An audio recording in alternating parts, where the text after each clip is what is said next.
That's happened before. The Blades Ramble are proudly supported by our main channel sponsor, My Business Group, a group of brands designed to support owners, leaders and managers in business. If you're looking to grow your business, contact mybusinessgroup.co.uk today for more information or follow the link in the description below. Blades fans, subscribe to Blades Ramble. Up the Blades.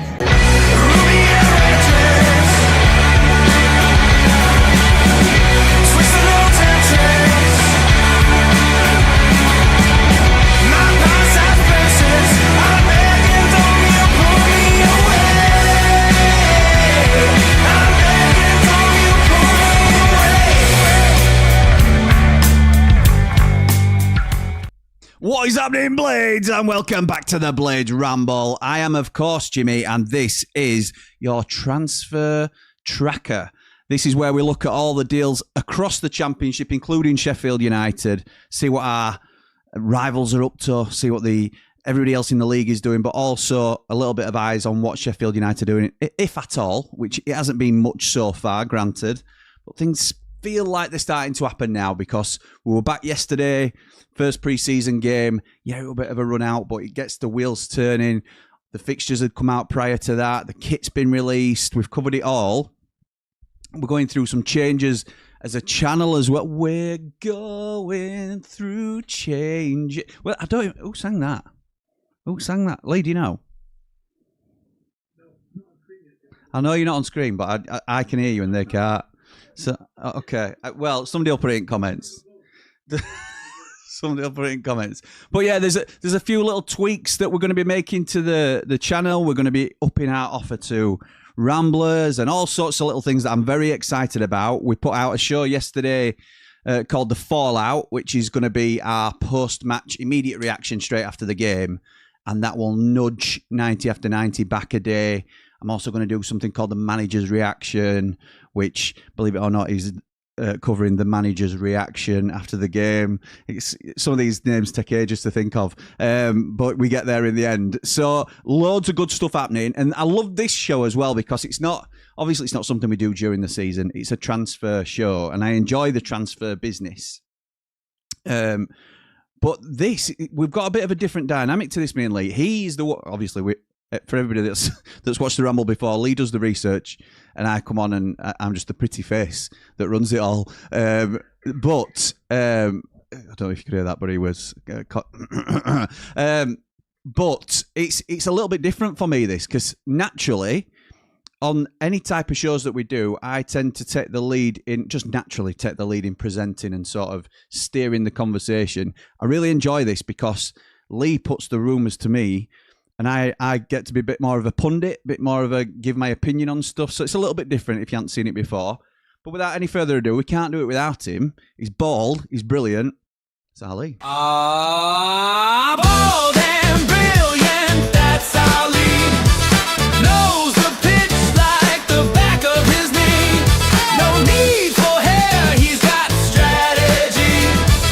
Football genius, yeah.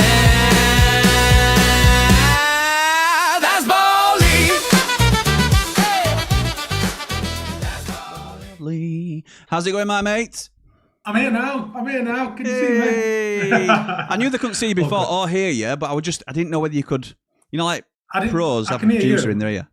Yeah, I could hear you, but I didn't know whether you... Anyway, don't matter. Hey, we're Ozzy Osbourne. Yeah, I've had a comment in... Ozzy says Adrian, Ozzy Osbourne says Rich. I should have had more bottle because I thought it was. But Ian says it were Ozzy Osbourne. Jeff goes one further and says Ozzy Osbourne's daughter Kelly. Oh, I think, did he release it with Kelly? Did he? I think he released it with Kelly. Yeah, I did. Yeah. Okay. So, yeah, we've got the important stuff out of the way, mate. How are you, first and foremost? Secondarily, how are you? I'm really good. Football's back. Proper football's back, innit? We went to watch Blades yesterday. Yeah. Just a run out for lads. One or two of them looked good. Rest looked like they were getting the fitness back, and it's too early to judge anybody. Shackleton were terrible. Anyway, moving on. That's disgraceful. It's too early. The lad's been out a long time. It's going to take him a while. So it is. A few of them didn't look up to speed. A few of them looked in front of others, but it was a good run out. Enjoyed it. Yeah, it was. It gets you that little bit more excited for season to come, doesn't it? So, yeah, really looking forward to getting closer and closer to the start of the season. And with that, mate, the transfer news ramps up. So, where are we starting tonight with the transfers? Well, it's been a good week this week. So we'll go through a few, but we'll only talk about some of the major ones really, because they're starting to roll in now. So there's quite a few coming through. Okay. So we'll start off with somebody I've always liked, and I think Sheffield United have had a nibble at him a few times, and it's Jed Wallace, who his contract ran out at West Brom, and he's been picked up by Bristol City, who are doing some clever business, if not Spectacular. Great business. Yeah. You know, they're bringing in some good players. I've just had a quick look, and we've already spoke about him. Sam Greenwood, who's okay, you know, but he's a good signing for this level. He's a squad man, isn't he, for this level? He's okay. For the level. Gibson Yar, for your level. For Gibson Yar. But the big one was Sam Tickle, weren't it?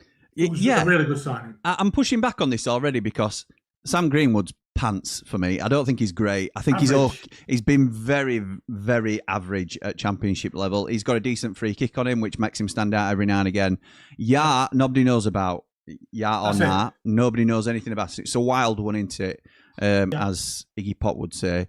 And then the last one you said, Sam Tickle, a lot of us like. So I'm not going to judge Sam Tickle, even though he had a fairly poor season by a lot of standards last year in League One. He's held his reputation because he has been a good goalkeeper in times gone by. So I don't mind it. I like Skabala. I think Bristol City are making some decent moves, like you say. Jed Wallace. I wouldn't be happy if United had signed Jed Wallace this summer. Not this season. No. I wouldn't be happy if we'd signed 2 or 3 years ago. I'd be ecstatic about agreed. Agreed. It's like same. I put him and John Swift in a similar category. I know they're both West Brom boys, but I think there comes a time where they're clearly past their peak, and I don't. You know, I'm not saying Bristol City have got a bad player there, but he will offer something in the Championship. But I don't think he'll be a regular starter for him. I think it's a smart move for him, like you say. It's a good. If you're going to pad your squad out, then Jed Wallace is a good addition into, particularly if he's not on big money, because he has been previously. I don't think he will be at the moment, sort of this point in his career. He's a good technical footballer and very good at the level, or was very good at the level, and he's a good signing at the level, like you said, to pad a squad out. So some decent business they're doing. They're doing okay, Bristol City. The next one is one we were linked with, and probably the second biggest move so far of the season, Dale Fry, I would say, the centre half. We fancied him. I liked him. Yeah, I'd have been very happy. I'm surprised he's gone to Birmingham. I thought he'd have gone to West Ham, because everybody's in for West Ham, aren't they, on a free. It's a strange move for him, and I think it's a really good move for Birmingham. Yourself? Completely agree. And look, we can be cynical and sort of say they've obviously chucked a load of money at him or whatever it is that they've done. They've persuaded a good player to come to him. He's a proven Championship player. He's played in a side that's got the playoffs again last year. Borough wanted to keep him, or Borough fans wanted to keep him, should I say. Cal were telling me the other day that they haven't offered him a contract, which I find crazy if that's the case, because he was sought after by half of the Championship, and us being one of them as a fan base. I don't know if Sheffield United were officially in for him, but I know a lot of Sheffield United fans, knowing that we need to strengthen at centre-half, would have been really happy with Dale Fry. So Birmingham, a club that are mid-table, like Sheffield United were last season, and looking up, it's an envious move. It's one that I look at with envy as a Blade and say, I would have really liked that one. And you sometimes just have to say fair play to Birmingham for stealing a march on others. And I don't know how they've done it, and I don't want to be cynical about how they've done it in terms of if a West Ham was in, how have they sort of got in front of West Ham at game time / compensation for said game time and stuff like, or a signing on fee that he can't say no to. All these sort of things come into your mind, but ultimately, we'd all take Dale Fry, and if they've given him £2 million as a signing on fee, then they're probably getting a £5 million defender for £2 million, aren't they? So it swings and roundabouts, and fair play to Birmingham. They're a stronger side for it. The fear, though, mate, and I know we're probably not going to talk about this per se, but the fear is that Jack Robinson gets pushed further down the pecking order.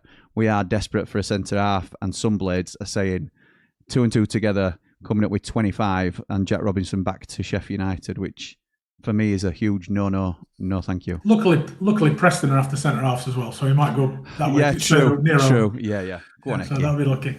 On Dale Fry, I mean, you're getting an upper level championship player with over 330 games at the level, so you know what I mean. And that's not a dig at you without the level, but no. This is a really clever signing by Birmingham. Agreed. Whatever they've had to throw at him, and Agreed. if we could have afforded it, I'm sure we would have thrown it at him as well as a player. Yeah, I think that's fair. Try not to be sour about it. Not sour about it, really. It's just Yeah. fair play. They've nicked one that we'd have all, us and a few other clubs would have liked, I'm sure.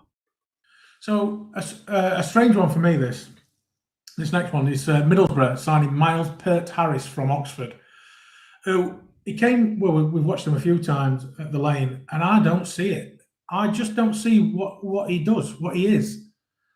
He's down as an attacking midfielder. But when I've seen him, it just bounces off him. He's a lot of pace and a little ability. I don't know what you think of him. I think in a highlight package, he might look all right because I think 2 times out of 10 he's okay. 3 times out of 10 he might be all right. The times we've seen him in the flesh, he's not been great. When you see him on little extended packages, he doesn't look like... I mean, it were Oxford, weren't it, that we were at last season? It was, yeah. And obviously they've gone down and he's not really contributed significantly. I don't know what his stats were for Oxford. I might be proved wrong, but I don't remember him jumping out as one of their top men. 3 in 19. 3 in 19. Borough have gone from selling Hayden Hackney, who was their main player.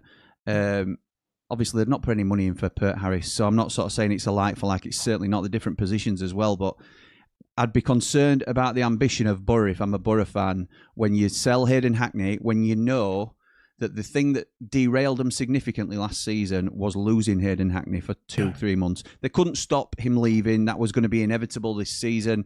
They chose to cash in on him. I think it's a smart move for the money they've got from it. And I mean to sort of jump ahead if we're going to talk about Hackney, but when you see a player of that quality leave the club, it significantly affected their performance last season.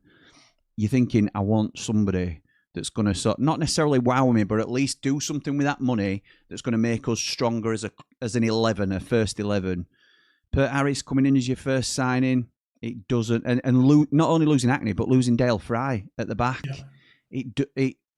I'd be worried at this point in time. Look, Kim Hellberg did a good job with him last season. I know there's a narrative that he finished lower than Rob Edwards-Adam. I don't buy into that because I was following Championship closely last year, and we'll certainly be doing that this year as well over on other channel that we've got, Jimmy Smith EFL. But it wasn't a Hellberg problem last year. I think he had him playing well, and I think that it hurt them losing Hackney, but I think it'll also hurt them losing Fry, and we'll have to wait and see what he does. He's got a lot of work to do, I think, in this window to sort of get even out their squad and keeping it at the same level is going to be hard enough rather than even kicking them on. So we'll wait and see, mate, because I think other teams are going to be stronger around them, certainly at the moment. But you look at the teams that came down, Borough are going to struggle to stick around in that top echelon. I'm not saying they won't make a top 8 because they're certainly good enough, but they're making it more difficult for themselves, I think. You see them in a similar situation to what we're in at the moment? Not quite as... I'm going to say not quite as bad. I don't think we're in a bad position, but I don't think there's quite as much work to do. But I think they're sort of making their own problems with it. Yeah, I do. They needed a striker last year. They ain't got that. So you could now realistically say they need a spine because some are not quite happy with Sol Bryn either as a goalkeeper. Whether you are or you aren't, you've lost the centre half, you've lost the best midfielder in the division, and you've still not got that number 9 that you were crying out for last season. So whenever anybody needs a spine, they're not certainly not nailed on for an automatic push at this moment like they were trying to do last year. And obviously they'll want to be a playoff minimum side. I think they've still got enough at the moment, but why leave yourself short when they could probably go again? They've got a bit of money now, so let's see what they can do with it. Well, lucky for Middlesbrough fans, they'll get 4 years to check him out and see how good he is, because they're giving him a 4-year deal. So good luck, Middlesbrough. Wow. So moving on to Stoke, who have made a lot of signings already this year, and have come in with 3 more this week. We spoke about Luke Graham, the centre-half from Dundee last week, who was coming in. That's now been finalised. Yep. Svante Ingelson's been finalised from Wednesday for $1 million plus. Yeah. Best of the bad boys for me, that. Yeah, he got a long throw and he runs around a lot. And then we've got Ethan Galbraith, who we have spoke about, but we spoke about him going to Watford, and there are a few others. Not Watford, sorry, Wrexham. Wrexham and a few others. Middlesbrough, I think we're in as well. Yeah, he's gone there for £10 million. And while he's a very good player, he is a good player, and he covers a lot of positions. £10 million is a lot of money for Ethan Galbraith. Well, there are conflicting reports on this. So there is also the belief that it's anything up to 10 million, and it could also be 5 million up front with like 2.5 in add-ons. And I value your thoughts on this because you've got connections to Leyton Orient. Obviously, your family are down there as well and follow Leyton Orient. And Galbraith was at Leyton Orient before he came to Swansea. So you'd spotted him early doors and were asking about him and rated him. He's now had a season in the Championship where he's been one of Swansea's better performers in what I think overall was a average to below average Championship side probably, but him and Vipotnik particularly stood out. I like the two lads at the back as well who I think are okay, and the goalkeeper's good. But I think overall that I won't say they overperformed, but they did well last season. Vipotnik obviously got the headlines with the goals, but Galbraith was a real important cog in their ascent away from danger, let's say. Yeah. He was then touted to Wrexham, who can throw money at things, as we know. His head was slightly turned from what the papers and other reports were saying. And then out of nowhere, Stoke City come in with this blow everyone out of the water offer. So if it's 10 million, straight up, I agree with you. I think it's way too much. If it's 5 with add-ons, do you think it's a little bit more digestible? I think that's about right, if I'm honest. I think he's a £5 million footballer. He's just a very, very good footballer at this level because he's so utilitarian. He can move anywhere you want him, right back, right wing, centre mid. He can play a bit further forward. He's just a really good player. My uncle, who is a Leyton Orient season ticket holder, has been 60 years, I think. Yeah.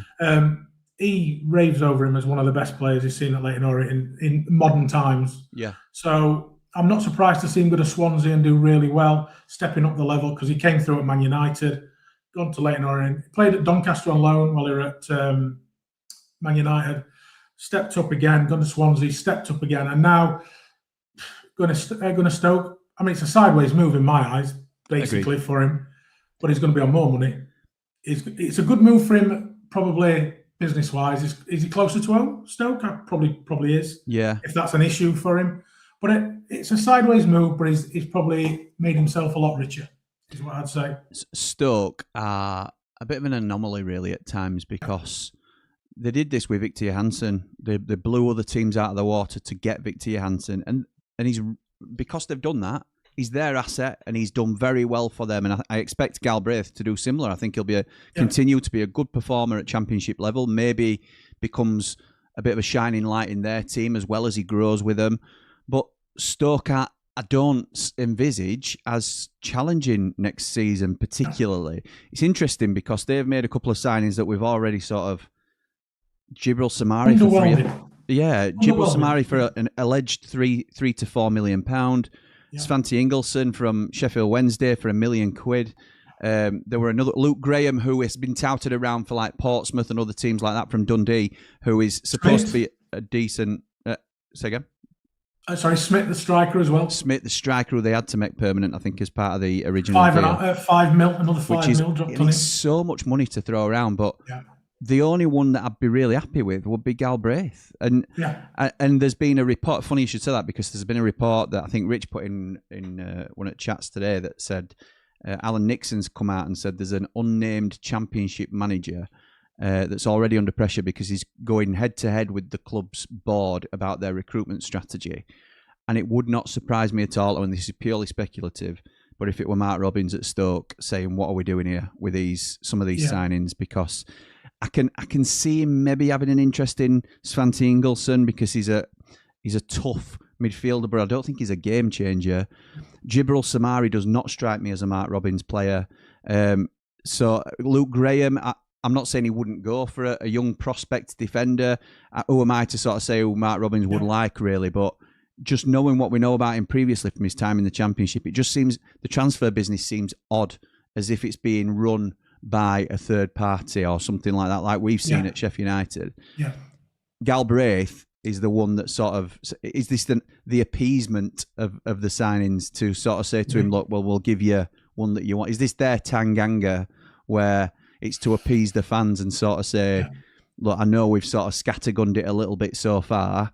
We're going to give you a name that you'll all hopefully appreciate. And I don't know how Stoke fans are reacting to that. They can let us know if they're in here in the comments. But it's a little bit odd what's been going off at Stoke for me. And I still, again, they've spent what, 20 million this close season, close to, with that Schmidt transfer as well. 24.17 million euros down already. And that's if he's 10 million into it. So it's certainly roughly 20 million quid. And how much have they improved? They've improved in one area with Galbraith, I would say. I totally agree with it. I mean, that Samari signing's very strange, especially when you think about the relationship Robbins has got with Chris Wilder. Because he's obviously going to have asked Chris Wilder, what do you think of the lad? What's his pros? What's his cons? This, that, and other. And they've gone and signed him. I find that hard to understand. And what you were talking about there, where Rich put it in the chat, and several people, including myself, answered, and everybody put, that's going to be Stoke. That's Stoke. It's got to be Stoke. I believe I put it first. Can I just say? I don't think it. Yeah, I think you did actually. Yeah, and it's strange business when you look at who they brought in. I mean, I think Smith. I think they had to sign him. I think it was part of the deal. It were an obligation, weren't it? I think. Luke Graham, like you said, it could be fantastic for all we know, 22-year-old. Yeah, punt. Yeah. So we'll wait and see. But Galbraith's a solid signing. For 5 million, very good. For 10 million, is overpriced. Yeah, agreed, mate. I think that's agreed. Fair to say. Yeah, so we'll move on to some. We'll move on to some that we're not really going to get in depth with. Is Bolton, who are obviously have an issue with the defensive side of the game because they brought in a right back from Liverpool, Lucas Stevenson, from their under-21s. Don't know much about him, to be quite honest. They brought in Dave Watson, a defensive midfielder from Kilmarnock. They brought in Ben Davies, who played for us for a while, from up at Rangers, 800k. And they brought in Akin Famewo, who was at Wednesday, but they brought him in from Hull. Again, these are uninspiring signings, but a new team coming up, you can see what the priorities are. They're trying to fill out that defence, aren't they? Don't know the first two. Obviously, I think the Liverpool right back, somebody that's been on their radar for a little while. Yeah. We know about Ben Davies.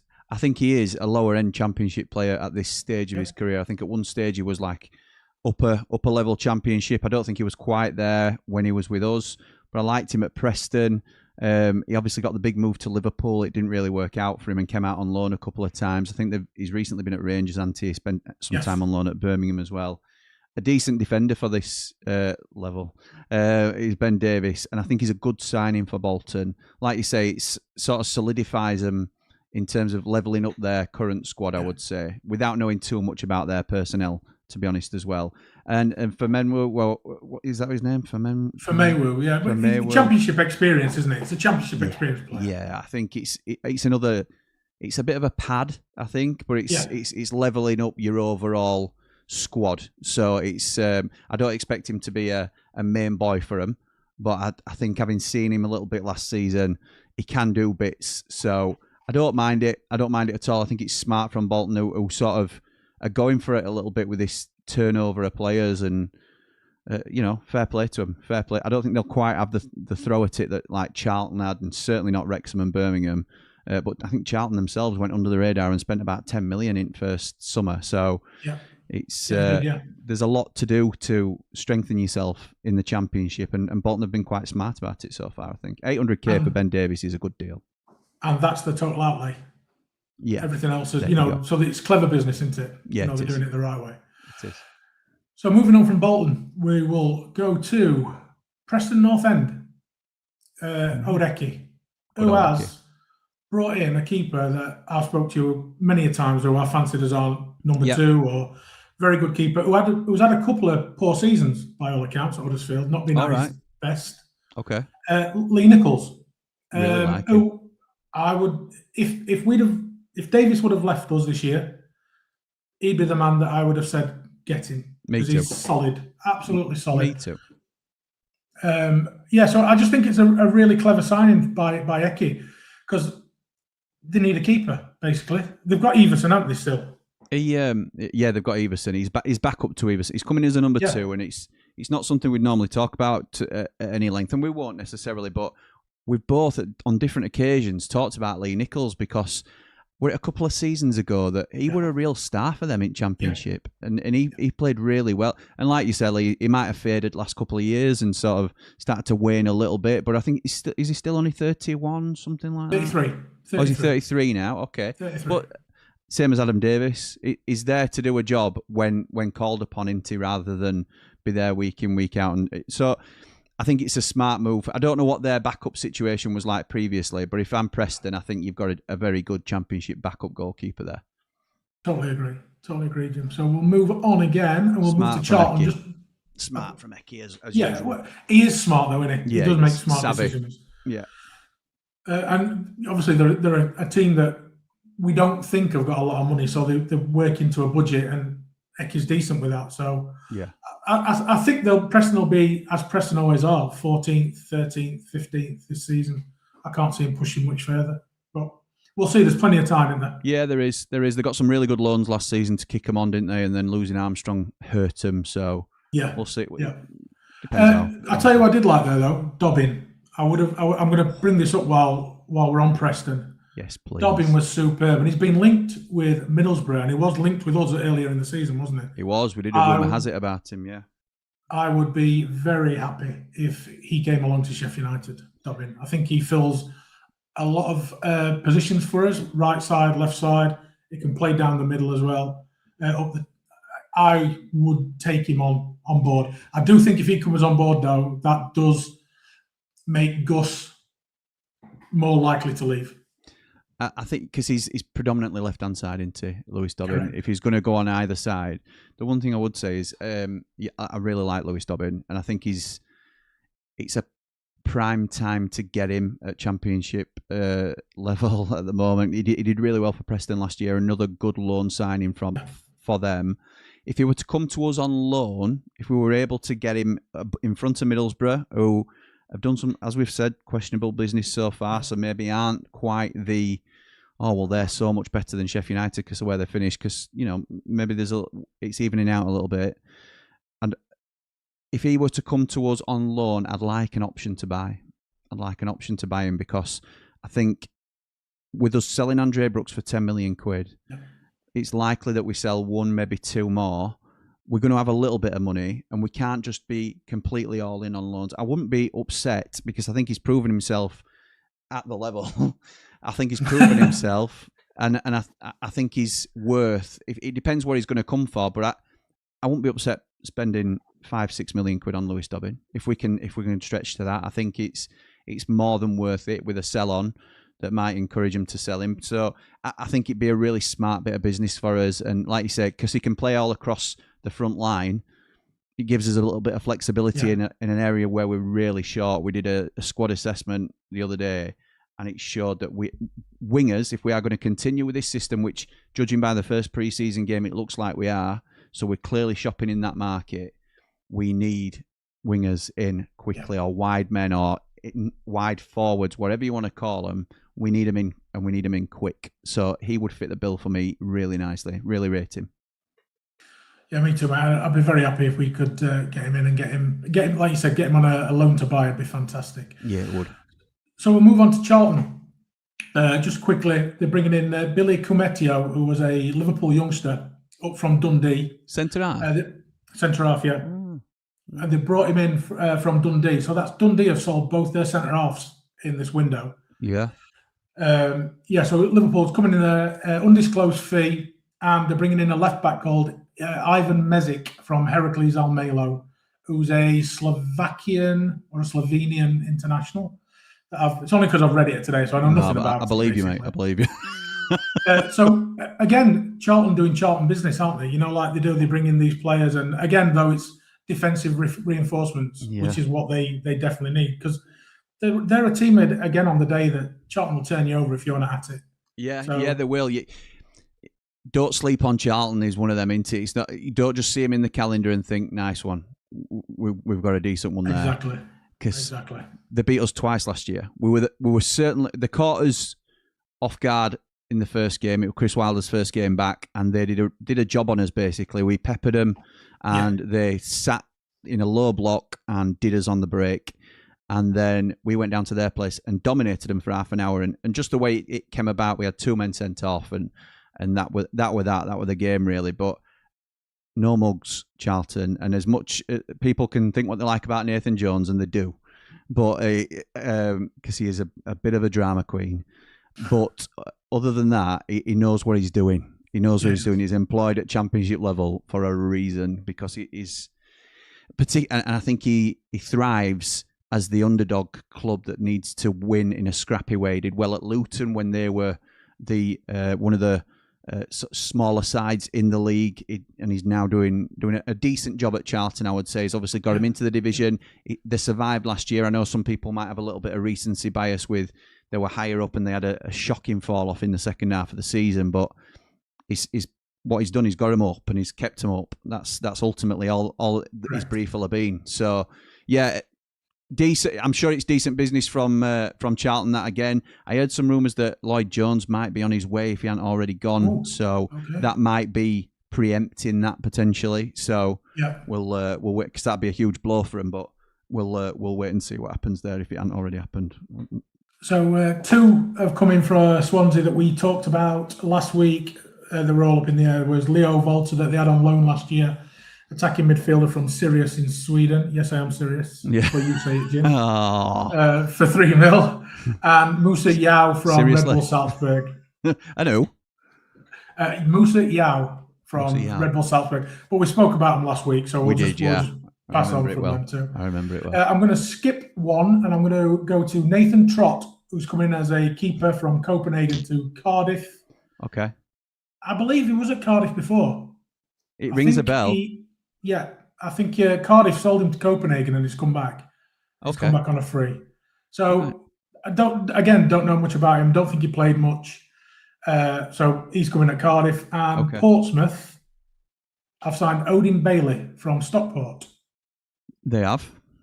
Do you know much about him? I know that our neighbours were linked with him at one stage. Well, they've been linked to everybody, haven't they? Played okay. I saw him mostly in the playoffs for Stockport, and I thought he looked quite lively. I'm not sure he's championship level, if I'm honest, but we'll see. We'll see. I think it's a decent pickup. Again, it's padding the squad out more than anything else.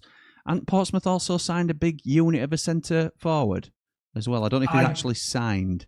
I don't think he's signed yet. It's certainly rumoured. £6 million quid, isn't it? But I haven't seen it confirmed anywhere. If he's signed after 2:30, 3 o'clock, because that's when I put this down. And fair enough, mate. Fair enough. Well, the last one who's come in that I'm going to bring up is, but it's Callum Elder. And the reason I'm bringing it up is it's a good signing for Lincoln. I like it. New to the league. This is just a good championship left back who's got plenty of experience, international for Australia. It's a really good signing for Lincoln, and it'll calm their young players down. I like it a lot. I like it a lot too. And when I heard it, I was a little bit surprised that they've managed to nab him. I think it's a bit of a coup for Lincoln. I don't think he's amazing, like you say. I just think he's a good championship fullback. He played, I think it was something like 28 times for Derby last season, who themselves had a very good season. His delivery from set pieces is decent as well. I think it's a really smart pickup from him. I don't know enough about the promoted sides, about their current 11, to tell you if it's a huge improvement on the left back, but I've got to imagine it is, because I think it'd have been a smart pickup for a fair few championship sides. If we'd sold Harrison Burrows and then Callum Elder comes in as a backup to Sam McCallum, I'm not terribly upset about it. I'd like us to go higher, obviously, but he's not a bad player. And I think it's really good business from Lincoln. That it's a little bit like the Ben Davies move at Bolton, I think, in terms of getting a good, solid professional who knows the league. It's a smart bit of business. That really good. Well, the other left back, they've got 2. One's injured and out for a while. The other one's a guy called Adam Reach. So it's a huge uplift. Exactly. On Adam Reach. Wow. There we have it. Okay, so do you want to do some comments, Jim, before we go into a few notable outs? Let's do some comments, mate. S17 Blade. Oh, because I've been waiting for so long, it's gone a bit idle. So let's get back to the top. S17 Blade starts off saying, we've got to try and sell Gus. Won't sign a new deal. Only free to go in 12 months. Would rather sell him instead of someone like Burrows. So we just get to keep him for another 12 months. Just so we get to keep him for another 12 months. Up the Ramble. If we sell him this summer, at least it'll give us some money to reinvest into the squad. I'm happy to come on to Gus when because we'll discuss United at end, but very briefly on that. We don't know that he won't sign a new deal. That's speculative, first and foremost. I thought he came back yesterday. If you watch the match reaction, you'll know my thoughts on Gus. I thought he came back looking heavy, but that's nothing unfamiliar for Gus Hamer. He also looked a class above, and yes, we were playing Halifax, but you can only play against who you're playing against. And he ran the show whenever he had possession of the ball. And he not only was it a case of he outclassed Halifax because we'd expect him to, he also put one in top corner to make it 3-1. And I just think it were a little reminder as to what he can give us, Gus Hamer. And I think to just sort of dismiss it, because if we sell Gus Hamer, don't get me wrong, we will get some money for him, but it won't be Gus Hamer value. It'll be Gus Hamer with a year left on his contract. So we might be willing to accept a £5 or £6 million offer, and then how much can that get you, really? So it gets you half an Andre Brooks, and he's get you Lewis Dobbin. It might get you Lewis Dobbin. So we can circle back to that S17 if you want, but these were put in before we started talking about other players, so that's fair enough. Can I just jump in on that, just quickly on that? Of course, mate. Yeah. Over what you said about Gus Hamer yesterday. Yes, he did look a bit overweight, slightly. He did look not stupidly, but he did. No. He didn't stop running, and he put his effort in. I will give him that. Yeah, he gave what he had, and he did look a class above. So don't want people to think that he were being lazy on pitch, because he definitely was not. No, it wasn't. And again, other side of that is it were 45 minutes he got. So it's one of, and it's same as everybody else. He's been back in training a week, so it's early days yet. There's still 6 weeks to go before it starts at season. Bean says, the lack of rumours is worrying to me. We're desperate for players in certain positions, and there's nothing. I hope the Coleman talk is rubbish, but it's sadly that we'll come to that. But it's sadly the most CW signing ever. We had a few has-beens last year, me, Ings, etc., who did nothing. So why will we go down the same route again? I can't get excited about next season until we get some players in. I can see Burrows to West Ham. We've had the first CW next 24 to 48 hours of the summer. Let's hope for once it's actually true. I know it's incredibly early, but what do you think our ceiling or highest possible league position and floor lowest is for next season? I'd go 6th highest, 16th lowest. That is a really good question, actually. Just to touch on a couple of things being there, and we will touch on the Seamus Coleman one, because I think it's one that Blades want to have a chat about. I think you raised some good points. As always, Bean tends to sort of... I think it's harsh to say it's a negative view, but he's just not very excited about what we are or aren't doing at the moment. I am one of those, and it sort of flies against what I should feel in the career that I now have, because it's not great for business, but I quite like the fact that rumours aren't flying around everywhere, that some people have got the chance to steal a march, and as I quite like the all excitement that comes with a sand timer emoji that Sheffield United put on X when they've signed somebody and nobody's really heard about it. I think that is a little bit more, rather than, oh, well, we know we're signing Calvin Phillips, so we're sort of used to the fact. So when it happens in 2 weeks' time, nobody's excited about it because it's just an expected move. The gyro thing sort of dripped out beforehand, and nobody were really that excited when it came to fruition. But ultimately, he's a good signing for us. So I quite like the short turnaround of excitement that comes with a signing that we're not expecting. Fair point on last year's older players. As I say, we'll talk about that.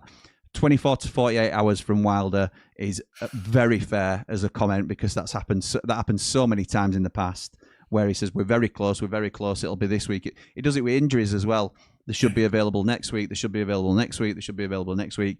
It's to keep Oppo guessing, I think, a lot of the time. But in this one, why would you say it if it's not right? Things can change so quickly as well, and he knows that. Lee, let's just answer this one quick. I know we're on transfers, but I really like this question of highest possible position and lowest for next season. I think highest is probably... I like to think I'm quite an optimistic Sheffield United fan, but I think I'd probably go 5th rather than 6th as the absolute maximum I would expect us to get to. And I would probably say 12th lowest that I think a poor season would see us do. I think Bean's not massively far away. What numbers would you put on it? I'm going to be slightly more optimistic. I'm going to go 4th. As soon as I read it, I thought to myself 4th, and lowest I'm going to go 12th. I think so. 5th and 12th and 4th and 12th. Yeah, I think if we overachieve, we're 4th. I think we're more likely to be 7th or 8th. If I'm, Yeah, I agree with you. I agree with that. I think 7th and 8th is about where we probably are fitting in when you think about where the league is now. Yeah. Anything above that will be an overachievement. I think even if we're not going to know everybody's budgets, because people always say this, but if you laid out the league in terms of budget, we would probably be around 7th, 8th, 9th now, as opposed to in previous seasons where we've been 3rd, 4th, 5th. So, good question, Bean, and some good comments there, pal. Wayne, says, hi, loved your player assessment score program. Thank you, mate. I agree with most of your scoring. Really enjoyable watch. I feel slightly concerned for the new season. We need more players in to make us stronger to complete the level of with the level of teams in the championship. They've become stronger. Hoping for signing sooner than later as the season starts. Up the Blades, up the Ramble. Yeah, we will be getting players in, Wayne. Don't worry about that. But you're right. That's the whole point in those squad assessment bids that we do. We've started doing it over the last few transfer windows, really, where it's just my sort of way of straightening out in my own head a little bit and then just letting everybody else know what I'm thinking we need. 'Cause it's only my opinion that, but it's a decent gauge, I think, to where we are weak in the squad overall, particularly if we know the formation that we're going with, and we think we do. So for those that haven't seen it, the glaring positions that we need are wingers either side and centre half. So those are what's screaming at me. I also think then as a lesser priority, but right back is somewhere we need to address, and probably centre midfield as well. So a bit to do for Chrissy Wilder. Any news on Suter? Jim Bob, says Darren. Game over, he says. I don't think it's game over. I don't think it's game over for Suter. I would love to think we're still in the race. I think his good to very good World Cup campaign has made it more difficult for us. Certainly put him in the shop window for more people, and probably encouraged his agent to up his price a little bit. But ultimately, Leicester will need to move him on, I think. So he will go. It's just, where does he go? I don't quite think he goes to the Prem. If he does, it's probably to a Hull City. I can't really see anybody else taking him in the Prem. So it's just who out of the Championship wants him badly enough. And we have got a little bit of a heads up in terms of his previous relationship with the club, the fans, the manager. Yeah. So I think that works in our favour. But ultimately, what it will come down to is money. And that's usually what settles everything, unfortunately. And if Wrexham want him badly enough, they can outbid us. And Birmingham have probably done similar with Dale Fry and things like that, because they want the player badly enough and can reach the levels that other teams can't. So, I think it's 50-50 for me as to whether Suter's going to happen. I think it's less likely than it was, but I know he's very well liked at Bramall Lane, which will be no surprise to anybody. I've heard very little business done this summer. It's all about what we offload, says James. Yeah, there's a lot of significance placed on the outs for Sheffield United, which we've done a lot of. I think it's coming dribs and drabs at times, but we are getting players out. Luke Faxon's moved. We'll talk about some of these as well. Matos has gone, so we'll get to that. Harry says Dale Fry to Birmingham is one of the best deals so far. It certainly is if you're a Birmingham fan, and to get a top Championship defender as a Championship club trying to kick on, to get him on a free, which will still cost you a fair bit of money, but to steal in front of other clubs and get him, it's a good deal, Harry. Yeah, I can't say any other, pal. Jadon Anthony to Brentford is a good deal. That might be one that we come to grace. Brett says, do you not think when you keep targeting former players, it shows a lack of ambition? Depends which former players, Brett. Because, look, if you said to me we're going to go back for James McAtee, I would be one to turn my nose up a little bit at that. Not because he's not a good player, because he is a good player. But does he fit what we need at the minute? I don't think so. Jack Robinson is certainly not one that I'd want back at Bramall Lane. That's just my opinion, because everybody knows how I feel about him. But Harry Suter undoubtedly improves our 11. I think Calvin Phillips is more of a question mark. I think that's more up for debate with fans, because although his reputation over his career is very strong, dipped in recent times and didn't do it for Sheffield United last season because he got sent off then injured. So he couldn't prove anything to us last year.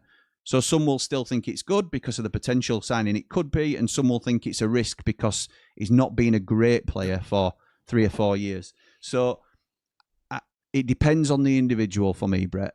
Harry Souttar, it's not a case... If he hadn't played for Sheffield United, I'd still want him at Sheffield United.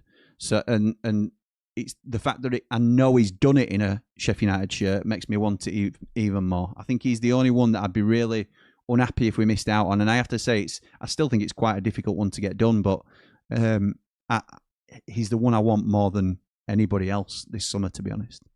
Yeah, you took the words right out of my mouth with that, because we've seen him and how well he did for us. Another song for you. Because of how well he did for us, it does make you want him more, doesn't it? He's the one. You know, baby, he's the one. You can have that one and another one. I was her, she was me. Ozzy Osbourne, this is where they all get into Ozzy Osbourne stuff. Thank you for letting me know. Sheila's Wheel says, evening, Jim and Lee. Look forward to this programme. Thank you, Sheila. Hope you have some positive news. Did I hear Big T only rate his pie as 7 out of 10? No, it was 6 out of 10. Ramble on the Road is back, people, and we've got it out now. Big Tony is back. Went to Halifax, sat in the home end, which is very un-Tony-like. Keep up the good work, lads, she says. But yeah, I think he gave it a 6. I don't mean to spoil that for anybody, but... Nige says, evening gents, saw George at the match yesterday but don't like going up to people. Anyone else get the burger from the Graffiti Burger Hut? Shocking, but the loaded fries spot on in the stand. I didn't get any food yesterday at the game, mate. Yeah, I was with Job Motson yesterday. We were both stood with him, weren't we, Lee, at first half anyway. Yeah, and then he has to go off and see his public, but other than that, it was good to see him. Also, good version by Youngblood. Nice, Brian. Nice, mate. Rich Crocker says, evening, Jimmy and Ramblers. Bit worried it's quiet, but business could be done later. Have to trust the club. They're in the know. Up the blades, up all the Rambles. Like and subscribe. Nige says, nothing much to say on the game, but I thought Giggs was very poor, to be honest. I've heard somebody else comment that on me match reaction, but I thought he were okay. I thought he were all right. I didn't think he were poor. I thought he were okay. I don't expect too much from young kids. I don't think you can. But I don't think he did too much wrong. He get ball away once or twice, but he also put a couple of decent little balls through as well and chased back when Shackleton was struggling. So I didn't mind him. Sheila says, you might already know an interesting fact. Who was the last club side to win at the Azteca Stadium in Mexico? I reckon Lee knows. Not even thought about it. I would guess it's Las Palmas, because I think the link is from Ollie McBurney put a post on of him in his Las Palmas kit saying winning at the Azteca is not for everyone, which is just he's bait, isn't it, for everybody, because he's a wind up. I think it's that, Sheila. You let me know. Jed Wallace has looked like his legs had gone for a season or two ago for me, says John. I agree. How we done it? No one has revenue close to us other than parachute teams. While he isn't on silly money, not many can compete with us. And that's how the new rules are going to change things. In terms of the revenue that you bring in, that will dictate your budget going forward. So, if that's true. I'm surprised that their commercial revenue and actual revenue's that high, Birmingham. I am too, but we forget, don't we? Because I think Wrexham take the headlines for the external sponsorship, like where Ryan Reynolds and everybody's brought not only the documentary deal and everything else, the whiskey and all that sort of stuff. Birmingham have also had some big investors in the club, haven't they? And Tom Brady and all this sort of stuff. So under the radar because of Wrexham, I think, a little bit. And I'm sure they're very happy to be. So, again, it's a smart bit of business that to start their summer recruitment off. Rich Carrington says, bald and brilliant, that's Ali. There you go. Cheers, Rich. Do you sing that about yourself in shower, like Rich sings about himself in shower? I definitely do not sing that in the shower. Okay, just wondered. I might sing that in the shower. Richard Carrington. Raymondo says, evening everyone. Well, 24 hours have gone, so we move on to the next 24. Realistically, who do you think will come in, if at all, this coming week? Like I said in the chat, Souttar would be colossal. Signing up the blades, up all the Rambles, like and subscribe. We will come to it, Ray, I promise, but we can't just get all blades news out of the way first and foremost. Thom says, evening, Jim and Mr. Hydraulic Press. Was good to see you both yesterday. How good is that kit? That kit, bellissimo. I know you thought it was nice, classy. Before you saw it in the flesh, Lee. Anything different now, having seen it? No, I like it. I like it a lot. Yeah, we even turned a doubter into believer with my son, didn't we? Yes, that's right. He just thought it were rinse and repeat. But when he saw it, he says, "Yeah, that actually looks really good on." So yeah. I was surprised at the surprised at the backtrack, to be honest. Me too. Me very surprised. John says Galbraith for $5 million is a great signing. Would have loved him at the Blues. Parkinson saying they need outgoings before incomings was probably the issue that Wrexham couldn't get him. Yeah, possibly. Dan Wrexham says... squad, though. Wrexham's got a big squad, haven't they? Yeah. A lot of players. Yeah. Yes, good to see you, Jim. Gyro, I assume this is Stoke City. Gyro, Jim, I assume this is Stoke City. Also, because of the money spent, you could replace 6 players with their salary. I'm not following you, Dan. I always sing the Gyro song because I hear you do it once, Jim. Therefore, Gyro... All right, okay, I get that. Fair dues. It might have liked Sorba. Isn't Galbraith in Sorba's position? No, Galbraith is... Lee knows him better than me, but very versatile, can play anywhere. I think Swansea have played him right back, right wing, midfield as well. Yeah. Sorba's left winger for you, isn't it? I would expect Galbraith to be right wing, but again, versatile. Lee, any thoughts on where he might play for Stoke? I think they'll play him right side of a midfield 3 maybe, or maybe right of a 2 in midfield. I think they'll play him in the middle of midfield. Okay, interesting. Adam says, hi lads, hope you're both well. Any truth in Bobby Thomas coming to the lane? I wish, I doubt. Not a chance. No way. I think he gets game time in Premier League, to be honest. I think he's good enough to have a go. He was one of the better centre-halves in the league last season. It was somebody that we were crying out for in the closed season last year. And there were a lot of talk about Sheffield United going in for him. We settled with Japhet Tanganga, who... hindsight's a wonderful thing, but a lot of us were very, very happy with the Japhet Tanganga signing, and we all hope he comes good this season.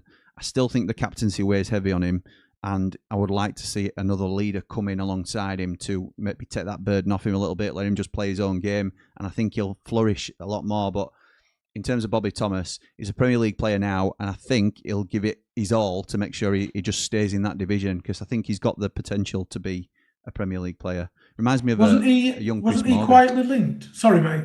I've jumped over you. Sorry, Jim. Wasn't he quietly linked at the end of last season before Wilder got sacked? When they started to talk about Bobby Thomas coming in? That's where it came from, yeah, that's where it was. Okay. And he is a very Chris Wilder signing, isn't he? Very much. He is Chris Morgan, as you've just said, actually. Yeah, he's a young Chris Morgan. I don't rate the centre-back signings at Bolton, says John. I like Ben Davis. I don't mind it at all. Sorba Thomas is a winger, Galbraith is a CDM or right back, so no, not the same position. John also says Trott was on loan last season, wasn't at Cardiff before he had a loan spell at Wimbledon when he was younger. There you go. Okay. Adam says, evening lads, hope you're both good. Auto happening. Any good news for us yet? Gus staying, and who do you rate better, R&D or Burrows? Anyone surprise you from the Halifax game? Okay, it's a fairly easy one for me, but I think Lee might try and sort of play a different card with this. Burrows is a better player than Reece Norrington-Davies. Reece Norrington-Davies had a lot of potential before he got injured. Hasn't really found his feet since. From all accounts, played okay at QPR on loan. Certainly started well at QPR on loan. Faded a little bit from the reports that you get back. Thought they might go in for him. They might still go in for him. In terms of the Halifax game, who surprised me? Pleasantly, Tyrese Campbell, even though my dad wouldn't agree. I thought Harry McGlinchey looked all right as well, actually. I don't expect him to be involved in the first team per se, but I think he looked okay. He's the young left-back that we got from Chelsea. And I thought Femi Siriki, we've talked about Gus, but I thought Femi Siriki looked superb at times yesterday going forward. So, yeah, those would be my names that impressed me yesterday. Harrison Burrows or R&D, who do you rate better, Lee? Harrison Burrows is by far the better player. There you go. Okay. But... I knew it. I was waiting to see if it came. But R&D is by far a better defender. Okay. I think that's fair. Odin Bailey was a product of the Blues Academy. His agent has played a blinder getting him a championship move. I think so too. I think it's a little bit of a step too far. Bisto Brett says, bring Dobbin in. I think that would move O'Hare to Southampton and Gus into the 10. This is Brett's new thing, isn't it? And I've heard a few murmurings in the chats about it. He wants Gus in the 10. A lot of us will want Gus in the 10, to be fair. But O'Hare, replaceable, yes, but still a good player for us. He got our player at year last year, so I think it's a little bit harsh on O'Hare. But Dobbin would be fresh, and he's more of a natural left-sider than Gus, I would say. Obviously, all depends on the offers. And he brings pace, that's fair, which we haven't got. No. Obviously, all depends on the offers and the style Wilder wants to play. Up the Ramble, top channel. Thank you, my mate. Vinny Kemp says, I want City Peck at Leeds over Charles. Checkbook out.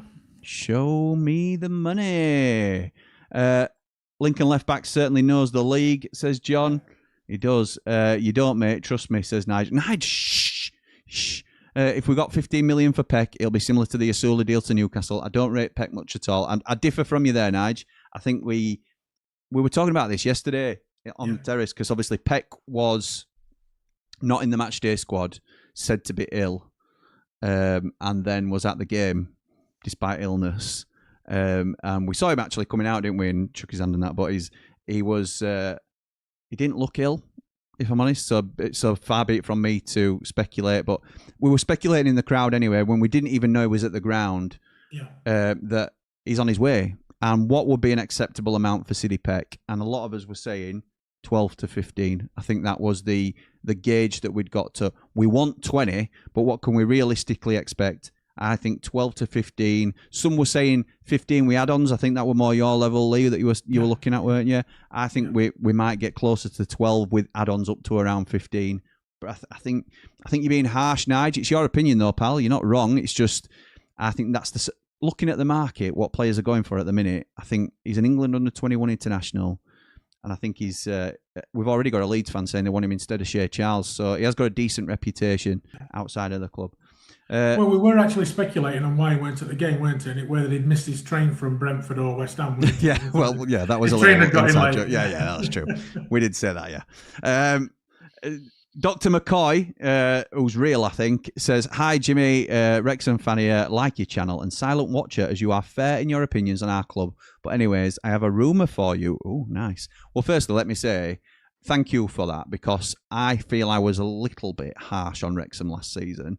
And it was probably down to a little bit of jealousy, a little bit of the green-eyed monster, because we'd all like to be in your position. So, but we did always say it's not the fans that we were sort of having jabs at. It was the whole fairy tale scenario that had been created by the media. Okay, I'm moving on from that now because I've parked it already. I have been looking into Issa Kabore to see if he'll return to Wrexham. Unlikely, but he has a year left on his contract, approximately 10 grand a week salary, and doesn't look like he figures into Man City's future. Blade's talk for Phillips may have turned into Kabore as possible Brooks replacement. Man City motivated to sell and not loan due to losing him for free next year. Thoughts? Really like it. Really liked him as a player, but he's the most similar player I've seen to Femi Siriki. So what I would say is I think he's a wing back, and I think he did a very good job for you last season. Liked him, as I say, but also liked Femi Siriki.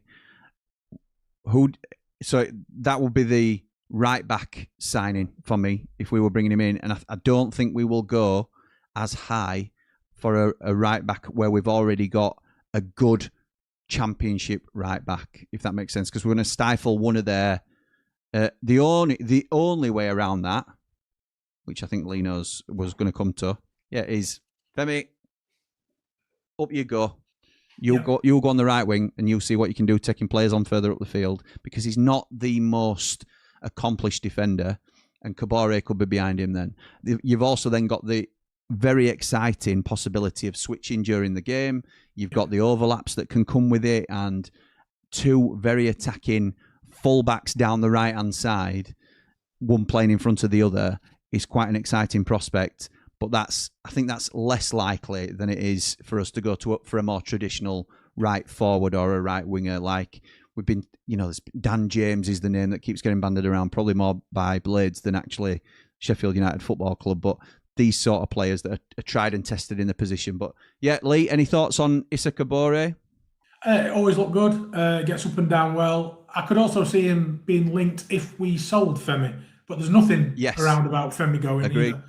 But the thing that always sticks in my mind this summer, which Dr. McCoy might not have heard because he's a Wrexham fan, is the real McCoy. Experience is what Chris Wilde is talking about. Experience and leadership.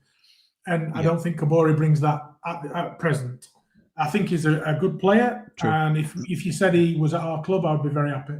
But I don't think he fits what we're after at the moment. Fair, mate. Paul says, you'll never replace Hamer for 5 mil. Can't believe United are so slow in the transfer market. It seems United haven't got the money to invest in the market. Up the Blades, up the Ramble. Danny says, we're going to be the first team to finish 8th and win the playoffs. It's the Sheffield United way of doing things. Yeah, probably, Dan, yeah. 6th, Playoffs. if we don't... It makes me sweat just thinking about it. I know. I don't think... So the playoffs are already an excruciating experience for a Sheffield United fan. To even think that we would have to go an extra couple of games potentially into that competition. Oh, my word. 6th, if we don't perform in the transfer market, I think he means 16th, says James. So that's similar to what Bean was saying. I think that's exactly what Bean said. Papa Blade says, hi lads, hope the Seamus Coleman is not true. 50-50 on Walker, but 0 for Coleman. How much would you take for Burrows? I'd like 5 million plus a sell on, as I feel he'd look good in a front-footed attacking team up the Ramble. I would say, I think we probably will accept 5. I think we probably would. I'm not saying I'd be happy with us accepting 5. I think that's what Sheffield United will take. With a sell-on, it'd have to be with a sell-on because we know he's got the potential to kick on. Yeah. He didn't have a good season last year, but not many Blades did. So I've not written him off as a good player or anything like that. I think he's a good championship left-back. He's not going to be in our starting 11. That's the thing. Sam McCallum is going to rightly be in front of him because he's earned that. And then are you wasting an asset by having him on the bench when we are in need of money? I think he will be a player that is being offered out, and I think he will probably be happy to be offered out, which makes a difference in whether you sell him or not. Because I've certainly not heard this, but it's my opinion that I think he'll probably be quite unhappy at the situation at the moment. What I would say, Jim, on that is, in the second half at Halifax, we went to a 4-4-2 for the first 15, 20 minutes. Yeah. If you played Burrows at left midfield, I think it's his perfect position. Absolutely perfect position. Especially with somebody like McCallum who can defend behind him. Yeah. But as a left back, he's so front-footed thinking of going forward. The gaps he leaves behind, it leaves us wide open at times. You're right in saying that not many had a good season, and not many of the defenders at all had a good season last season. No. So to single him out, and I have done quite a lot because he has had some really poor performances last season, was quite vindictive at times by me, but he deserved it. He was poor defensively last year, but on the side of that, he didn't get a lot of help in front of him by Gus. No, he didn't. I will say on that. Yeah, that's true as well. Blades Fumble says, I can't understand why people think we'll do well next season, given our lack of recruitment, because, I'll tell you why, Blades Fumble, it is the 5th of July. So I don't think we can make an informed decision yet on how well. I think it's a fair comment if we're a month further on and we've still not done any business or very little business, and then we'll start to panic a little bit because the season's about to get underway and we're not ready. But we have got time at the moment. We do have to start moving. I understand that, but I think you're allowed to remain optimistic while there's a significant period of time open in front of you. I think currently we're looking at 16th-ish. It seems to me we can't compete with any top half team financially. Brett says our highest possible position for us is first. Always teams getting positions that ain't expected. Positive me is going for first with Cannon for the golden boot up the Blades. Job Motson also, I don't know whether he just said it to entice ATB yesterday, but he did say that it's going to be Cannon's season this year. He can feel it. He can feel that it's Tom Cannon's year. I think Andy were on board as well, weren't he? Yeah, he was. Yeah, of course he was. Always is. Always is. Evening, Jim and Bald Lee says, Blaggers, we all remember the Borough team that ran us ragged at Bramall Lane last season. I'd love nothing more than us to have a front foot, pacey midfield. I worry it's going to be the same slow build up. I thought Ole Ablas looked really good yesterday, I have to say, but we still need some. We need some more reinforcements in middle, that's fair to say. Raz says, hi guys, great to see you both. Are you going to Chesney next week? Very excited for the season to start. Up the Blaze, up the Ramble, like and subscribe. Lee can't make Chesney. I'm not sure. If I don't go to any of these games, I'll do a watch along, but I said no for Halifax, and then I couldn't not go. I got pulled to Halifax. I couldn't miss out. It was FOMO, I think the kids call it. I might be the same with Chesney. At the minute, I'm thinking, no, I'm not that bothered. And then if we sign somebody and I want to see him, I'll rock up at Chesterfield. So yeah, I'm watching me urging. Yeah, thought you might be. That's Ali. Thom says, Jord came to stand with me because I'm cooler than you two. Yeah, fair play. Just because it's true, don't mean it's a nice thing to say. Also had a hot dog from that stand at the top of the steps. It was quite nice, to be fair. Thom, why didn't you come and stand with us? Why didn't you just come over and stand with us so we could all be together? Blades Fumble says, I would rather us sell Gus and Peck and start building for 2 years or so. We need a clear out, but we need to stop the habit of signing aged and previous players. Don't think Wilder can do this, though. So, just if I'm clear, you don't think we're strong enough, but then you want us to sell Gus and Peck to rebuild. And I just think that's a little bit against what you were saying earlier for me. That it's a big job that he's got on his hands. I understand the frustration with the lack of action currently, but everybody's going to be like that. Everybody wants us to do business yesterday. I would just try, and it's I don't mean to be patronising when I say it, but try and enjoy the ride of it, because we get linked with different players, and some you like, some you don't like, and we'll come to them when we talk about United. But that's part and parcel of being a fan. Sheila's Wheel says, should have said English club, sorry, will surprise you. It happened in 67.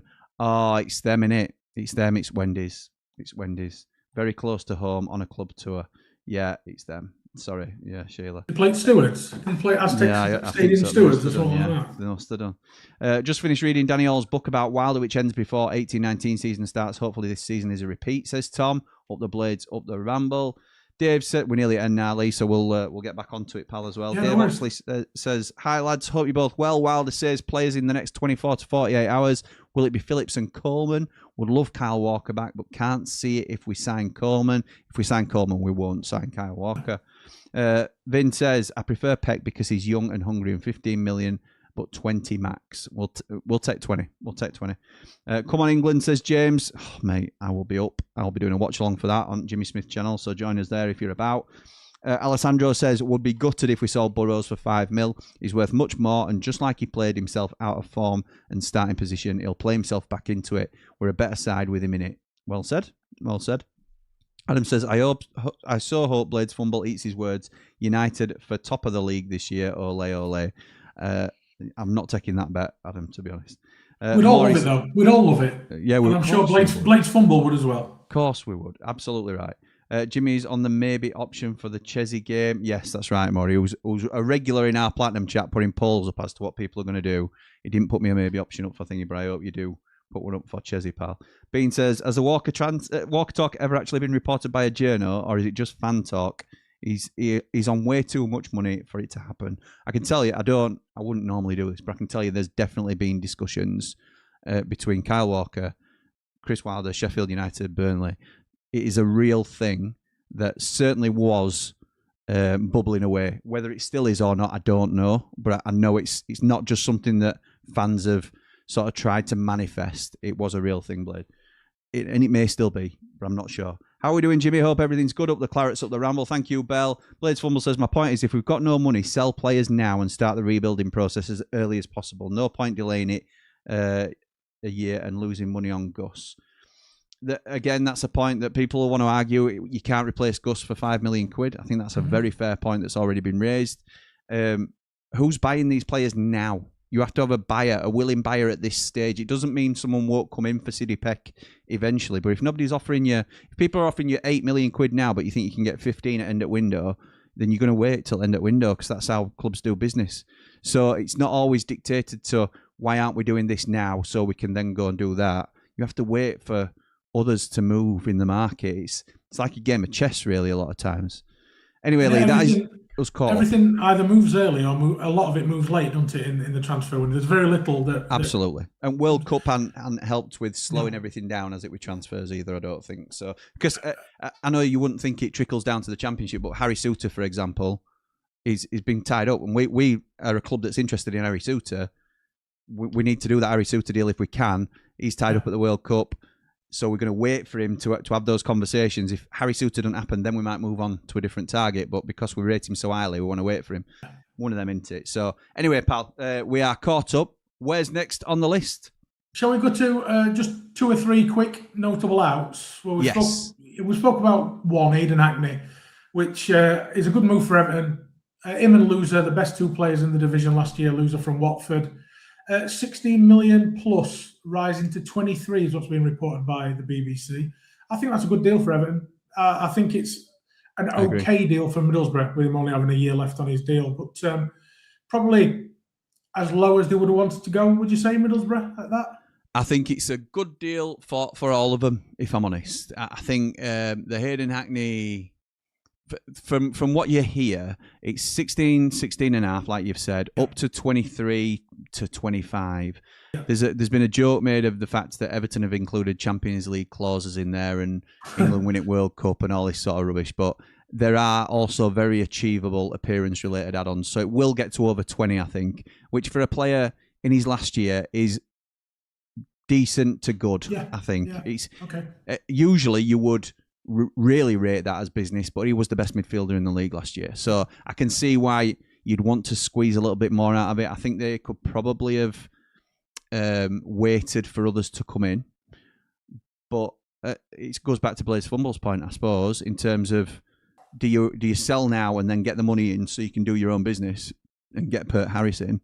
Or do you wait and probably get another 5, 6, 7 million quid in on top, but then you may be behind with the targets that you were waiting, because you're also chancing it that you're not going to get that higher bid towards the end of the window as well. So I think Hayden Hackney were good enough to attract that. I think Middlesbrough have maybe gone a little bit early, but it's a good deal for Everton, good deal for Hackney, and I think Borough now pocket the money and need to use that wisely on the squad. And like we've said, it hasn't really started that well. You'd have thought they'd have taken a couple of million of that and chucked it towards Dale Fry, because yes, he's your player and he's in the building, but don't take that for granted.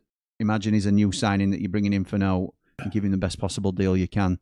But again, that's their business, isn't it? So yeah, I think good deal for Everton, that, and a good deal for Hackney, who I don't expect to play in the Championship again anytime soon. The next one is one that's rumbled on for a while. It was going to be Man United, then it was going to be Spurs. And it's weakened West Ham massively, but then also going to strengthen them in the long run because they've cleared the debt virtually, is Matheus Fernandes, once from Southampton, West Ham, and now Spurs. £85 million. Now, that is a lot of money, as we know. He went to Southampton for €15 million, from Southampton to West Ham for 52, and now he's gone for £85 million. It's absolutely crazy what Tottenham are doing. Absolutely crazy, and fair play to, look, we don't like West Ham on this and in this side of the tracks because of the history between the two clubs. All West Ham fans are welcome here, by the way. It's more banter than anything, but it's a really good deal for West Ham. This really good. Look, losing a good player is never a good thing, but from what I understand, a lot of it, if not all of it, is upfront cash as well. So. Rather than your usually financial deals like this, particularly at this level, are done over periods of time and over length of contract. So West Ham might say if it's a 4-year contract, they might get 20 million a year. Well, they're getting it all up front now because they are under the cosh financially. Why Tottenham have gone in so high so quickly, I've no idea. I think it's knee-jerk from Tottenham to try and probably steal a march on somebody like Man United. West Ham laughing all the way to the bank. Yes, they've sold a good player. I'm not saying he's not even worth that sort of money, because he might be. You know, that's where football's going at the minute. But for them to get that level of fee when they were desperate for a big fee, I think they've landed on their feet with it. Particularly when you consider they've still got Bowen, they've still got Somerville, they've still got the remnants of a Premier League squad. I still think they'll want to turn over a fair bit of it. But financially now, surely they're back in a very strong position from what looked quite precarious at one point. And from what I've read today, could be getting a bit stronger because Tottenham have gone in for some of them, apparently 40 mil. So, and that's on top of Tottenham agreeing 100 million for Tonali as well. So, I mean, I know it's Premier League, but with West Ham being in our division now, that puts 120 25, 130 million back into West Ham, which then now makes them a real pull in this league. Unbelievable. If they weren't already. Yeah, absolutely, yeah. You know. They're not here for long, are they? No, and it allows them to keep Jared Bowen, which I think is the one that they all wanted to keep in the first place. And I think that might happen. I think he might stay. Give him that year, because he's no longer.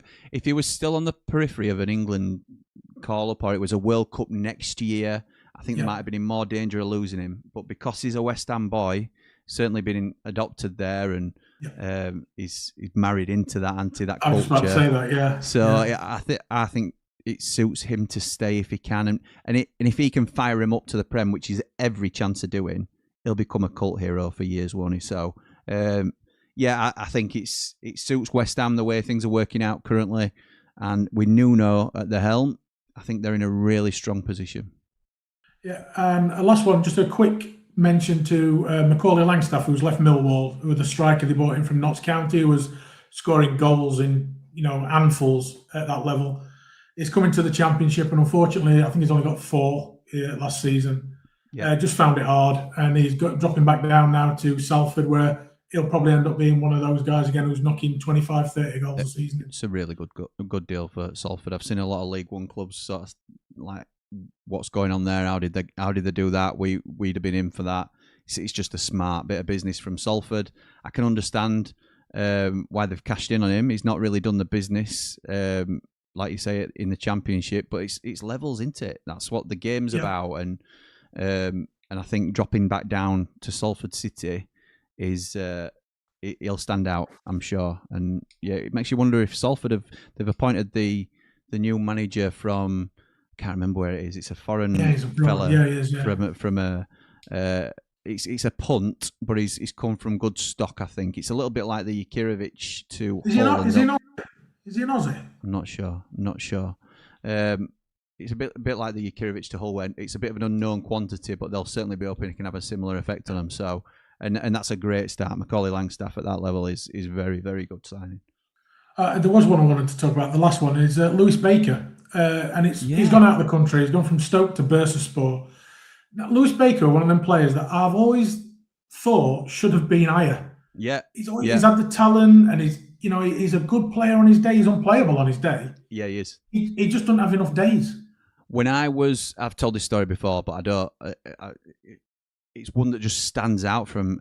For those that don't know, I used to be a scout. My dad were a Premier League scout for over 20 years, and I scouted in EFL.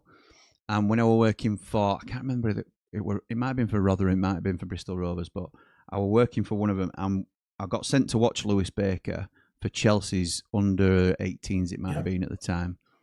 He ran the show, absolutely ran the show, and I said, "Do whatever you can do to sign it." I think he got a hat trick on the day, but he took every set piece because he's been known for his set piece taking. But I couldn't tell initially what foot was his stronger foot, and that's a technically gifted player because he took the corners from the right with his left foot for an in-swinger, and he took the corners from the left with his right for an in-swinger.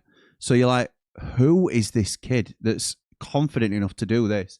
It was just, at that age, just levels and levels above everybody else. So like you say, I always expected him to go higher, and if he'd have ended up on Sheffield United's books in our midfield over the last few years, I wouldn't have minded it, because I think he'd have been a good sort of backup squad player, a good filler. I don't think we've really got the room for him now, so I don't think it's one we've missed out on. But I do think he's one that he's had a good career, don't get me wrong, and I don't think he'll be disappointed. He's made good money and all that sort of thing, but I think there might be something at the back of his mind that says, I could have had a little dabble in Premier League because of the talent that I were given. So it's just, doesn't always fall for you, does it, that way? But I think he's a real talent of a player, and best of luck to him in his new move. Yeah, hopefully it'll work for him. He comes to the end of his career, obviously, so going for a payday, hopefully. A few rumours, Jim, just some quick ones. Go for it, mate, yeah. At the time of writing, Jadon Anthony had not gone to Brentford, but I know they were deep in conversation. Talking about 15 million rising to 17, the BBC are claiming it to be. So I think that weakens Burnley quite a lot, to be quite honest. Burnley are in a bit of a pickle, I think. I think Burnley, they've still got no manager. What is going on at Burnley? There must be something that's putting off these potential managerial appointments off. I think it's 5 or 6 now that have turned them down. And let's be right, Burnley, whatever situation you're in terms of finances or whatever, if you look at their squad now, they're coming down with parachute money, and I know a lot of it is borrowed. They've got a great squad. Somebody can do a job with that club, no doubt about it. They'll, even if it's 1 year and done before we have to sell a load of players if we don't get it right, a quality manager should be able to back himself that he can get them up. I think they must be ruining the decision to sack Scott Parker, because Scott Parker in the Championship is not a cheat code. I don't think that's fair to say, but he's got a very strong record, particularly with established players. And I understand that Burnley have to look younger, and it's a different model that they're looking at these days. And I just think they've sort of put a hole in their own ship, really, by sacking him so late. I'd said last week, I think, sack him earlier in the Prem and give yourself a chance to stay up. I understand that. When you're down already or about to go down, don't sack him then, because in the Championship, he gives you a better chance than most. And now they can't appoint a Championship manager. So they're in a real pickle. And I think, exactly as you said, I think Jadon Anthony, while I'm surprised at Brentford looking at him, because I don't think he's a Premier League player, I will firstly never doubt Brentford, like we said last week, because they've proven people wrong for years. But also it does weaken Burnley. We're a rival to us in the league, and I think it's good for us that it's another good player off their books. Estev's supposed to be going as well, isn't he? So there's all sorts for Burnley fans to start getting concerned about, I think, which I didn't think I'd be saying 3 or 4 weeks ago. It screams financial trouble to me, with managers not coming in, and it definitely does. It screams they've been told to sell before they can buy or something, or you'll have to sell X amount before we can even look at any fees. And it's for those blades that are interested. This is it ALK? It's Alan Pace and the consortium that was looking at buying from Prince Abdullah, and they used a leverage buyout to get Burnley. So they used Burnley's assets to purchase them, and it's always a really dangerous strategy, that, because if you don't maintain Premier League status to get the finance to pay off that takeover back, you're in the doo-doo financially, and that is what appears to be happening at Burnley. And it's they may, if they don't get up this year, they may be in for a bit of pain over the next couple of years. It's the model that they bought them out, and it's a similar thing on a much smaller level to what the Glazers did with Man United all them years ago. Yes, it is. Where they're basically mortgaging the club against itself to buy it. So. Also, Burnley looked like they could lose Luca Coglioscio, who was on loan last year at Paris FC. So I don't think they really fancy him that much anyway. But it looks like he's on his way out as well. Right winger, his stats aren't great. I can't remember much about him, if I'm dead honest with you. So it doesn't seem like they missed him, so I don't think they will. But again, it's another player out at Burnley, isn't it? It is, yeah. He's not been there, but last time in the Championship, he had an effect for him as well. I don't think he was a regular in the Championship for him, but it's another one to lose, isn't it? And it depends what they can, because they haven't yet done a lot of business, from what I understand. Where are the finances to be bringing players? And who do you bring in if you haven't got a manager to identify those players? Exactly. They're already back in pre-season training. What's the direction that they're going in as a club? It's worrying. Yeah. On to Alfie Devine, who we spoke about last week. He's now being linked to Southampton, which I could see happening. Another player I wouldn't mind at Sheffield United is a very, very clever footballer. Preston looked like they missed the boat on him signing, because they had a $6 million deal in place to be fired by both parties, wasn't it, though? Yes. By the end of June. Didn't happen. It looks like he could be on his way elsewhere. So Southampton, the latest to show interest. A good player, Jim? Good player. I like him. Tottenham, isn't he? And he was one that we were linked with in the closed season last year, with Ruben Sayers at the helm. And at that stage, we didn't know much about him. I think interest either waned, we stepped away from the deal, or we went in a different direction. I don't know why the deal didn't come off, but Preston were very strong on him, went in, got a purchase option on him. He then had a very good season, and I think the purchase option ran until something like the 1st of July, and they triggered it early, it was going to be, I think it was said to be at that time, 4.5 mil. I don't know whether it's then stepped up as it's got later in the window or closer towards expiry, because I also heard the £6 million figure that, or it might be a case of they had the 4.5 to trigger and they've done that, and now Tottenham want around 6 for him, and maybe that's the case. Yeah, could be. Yeah. So Preston said we want him, tried to negotiate with him, and he's stalled. And you can understand him stalling, because this is ultimately, it's a business, and we understand players will sometimes do clubs dirty, clubs will sometimes do players dirty, managers, all that sort of thing. Whether you see it as doing him dirty, it's your prerogative, but he has had a really good season with Preston and wanted to weigh up his options. He's now likely, from what Lee's saying, going to get a better move, and we have to be right with that. Better move, he'll be on more money. Tottenham will get a bigger fee of £6 million. So Devine stalled the talks with Preston to see what his options are, and his options are now Southampton. Tottenham get a bigger fee, he gets a bigger wage, he gets more chance of a promotion push with a stronger side in the Championship. I think it's a very good deal for Southampton. I think it probably fills the Shea Charles shaped hole that they're about to have. But like you, I would like to see him at United. I don't think we've got a perfect slot for him at the minute. I think unless you have him as an 8, I think that might work as a box-to-box, but I think he's a little bit further forward by nature. It's more of a 10, and we've got Callum Ware there, and a lot of wanting to see Gus in that spot, aren't they? So and Dobbin and Dobbin and anybody else they want to bring in, yeah. So yeah, be a great signing for Southampton. That I'm sure they've done the research on him. And the last one we'll come to on the rumours today, the big ones, is a player that I absolutely love. I think he's a fantastic footballer, Georgi Chekvetadze at Watford. Another one who had a poor season last year, though, didn't he? You were injured for a long part of it. He got a bad injury. The season before, when they played at our place and we played away, he was fantastic. Yeah, he was. Really good player. It looks like he's going to Udinese, which is no shock, as the two Udinese clubs, and Watford? I know. They just swap players to appease financial rules every couple of years, don't they? Ridiculous. So it looks like he's over to Udinese, which is it's a shame for Watford. And somebody, if we could ever have had a chip at him a few years ago, I would have been very happy if he turned up for us. Yeah, absolutely. Good player. Again, another one that weakens Watford by going out the door. I expect Loser to leave Watford as well, and I expect Watford to be quite poor this season. I don't sort of say that with any pleasure, but I think it will catch up to them, this Wild West style of appointing and firing managers and, you know, chancing that they're going to get these gems from, because they usually look quite good. They've always got one or two good players, but Chekvetadze is a big loss to them, and I can't see Loser being there at the end of the window. So we'll wait and see, mate. Wait and see how that goes. Well, I think they're in the relegation battle this year, because they're Hull are being linked with Iran Kunda as well up front now. Yep. So he could be off to the Premier League. That's their 3 main boys. Yep. So they're going to struggle there. Because Larucci went back, so that is the 3 main boys, isn't it? Yes, sir. Yes, sir, Larucci. Shall we move on to Blades, mate?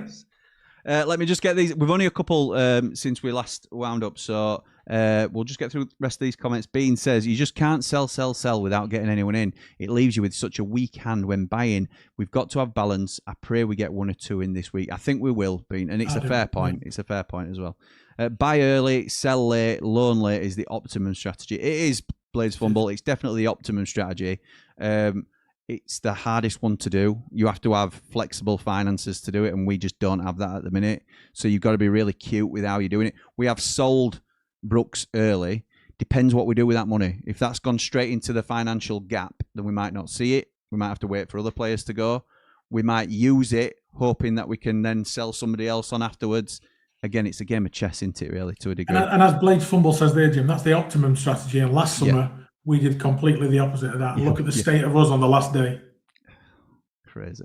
Zonny says, if we don't get Suter, get Cooper from Millwall. What incentive, Zonny, has Millwall from Cooper from Millwall got to come to Sheffield United? Correct. I don't think he's our type of player now. Anyway, I think he's past it. He's 33 now. Yeah, he's not. He's not the optimum Cooper that we would have loved 3 years ago. Correct. So, still win the league, says Bell. Up the Clarets. Alessandro says, capitalise whilst they've not got a manager and balancing the books and get Walker done. Again, Walker splits opinion, but I'd be up for that. I'd certainly be in for Kyle Walker coming. Evening, Jimmy, and BBL says, Paul, 271 watching and only 49 likes. Come on, like and subscribe. It costs note. You know it makes sense. Thank you, Paul. All the blades, up all the rambles. Like and subscribe from a blade in Spain. Yeah, if you can like the video, it really helps us out. That would be very much appreciated. And it don't cost you. And if you're not subscribed already, why not? Why not? Thank you for joining us. Get yourself subscribed and tap the bell so you never miss a ramble. But Lee, on to Sheffield United. Is that what we're doing now?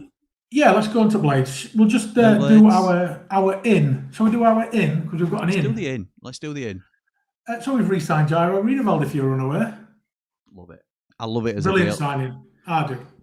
I think for some, it might be a bit underwhelming because he's been here already and it just feels like a contract extension.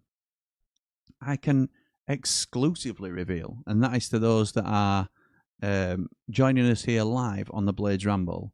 I have it on very good authority, and again, take what I say with a pinch of salt these days, because I never want to be that guy that is, I'm going to tell you this, I'm going to tell you that, but I always come on and I'll be honest with you, and I trust the people that have told me this, that Jairo Riedewald is on a much lower deal than he was previously, than if we'd have extended him. So whether you think it looks bad on the optics for the club that we've gone back to a player that we previously said, Chris Wilder, if you've been listening carefully to his interview, says, I've stayed in touch with him all the way through the summer and we were reviewing our own options as he had the right to review his own options. Ultimately, this has worked out to be a very good deal for Sheffield United. So not only have we got Jairo Riedewald for another season, we've also got the option of extending him again. So it's a safety net for us if he performs next season. And I have it on very good authority that he's on a much lower deal than he was. Much might be a push, but it's a very favourable deal to Sheffield United compared to the extension would have been. So Jairo Riedewald, I mean, yesterday I was honest in my match reaction. I thought he looked rusty, but I think it's all come about a little bit quickly in terms of we know what we're getting in him. We didn't have to get him in to have a look at him and all this sort of stuff. So I don't expect that he's had much football under his belt. He'd probably been training a couple of days, if that, before he took to the field yesterday. Jairo will be a good player for us next season. I never thought it was a football ability concern with Jairo Riedewald's release. I think it was always to do with finance and fitness. And if the finance is right that I've been told, then that's great. And the fitness is the only thing we need to overcome. And even if it's not, if he's on a much more reasonable deal, then it's a lot easier to swallow that he might not be able to do 46 games over a season for 90 minutes. So, Lee, thoughts on Jairo quickly? I love the deal. We're a better team when he's in it. Definitely last year. Yep. Even an unfit Jairo yesterday, a few moments of class. You know, just a shimmy. We're taking the ball away from somebody's touch. The ball never falls away from him. It just drops and he moves on. He just seems to find space and be in the right position.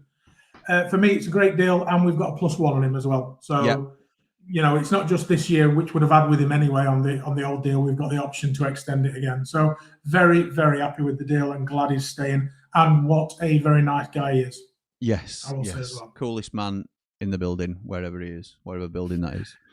So, a couple out. We'll do a couple out. The first one we'll do is Luke Faxon. Yeah. Gone on loan for the season to Boston in the National League, which is a good loan. I'd like to have seen him gone into League Two, but he's going to play.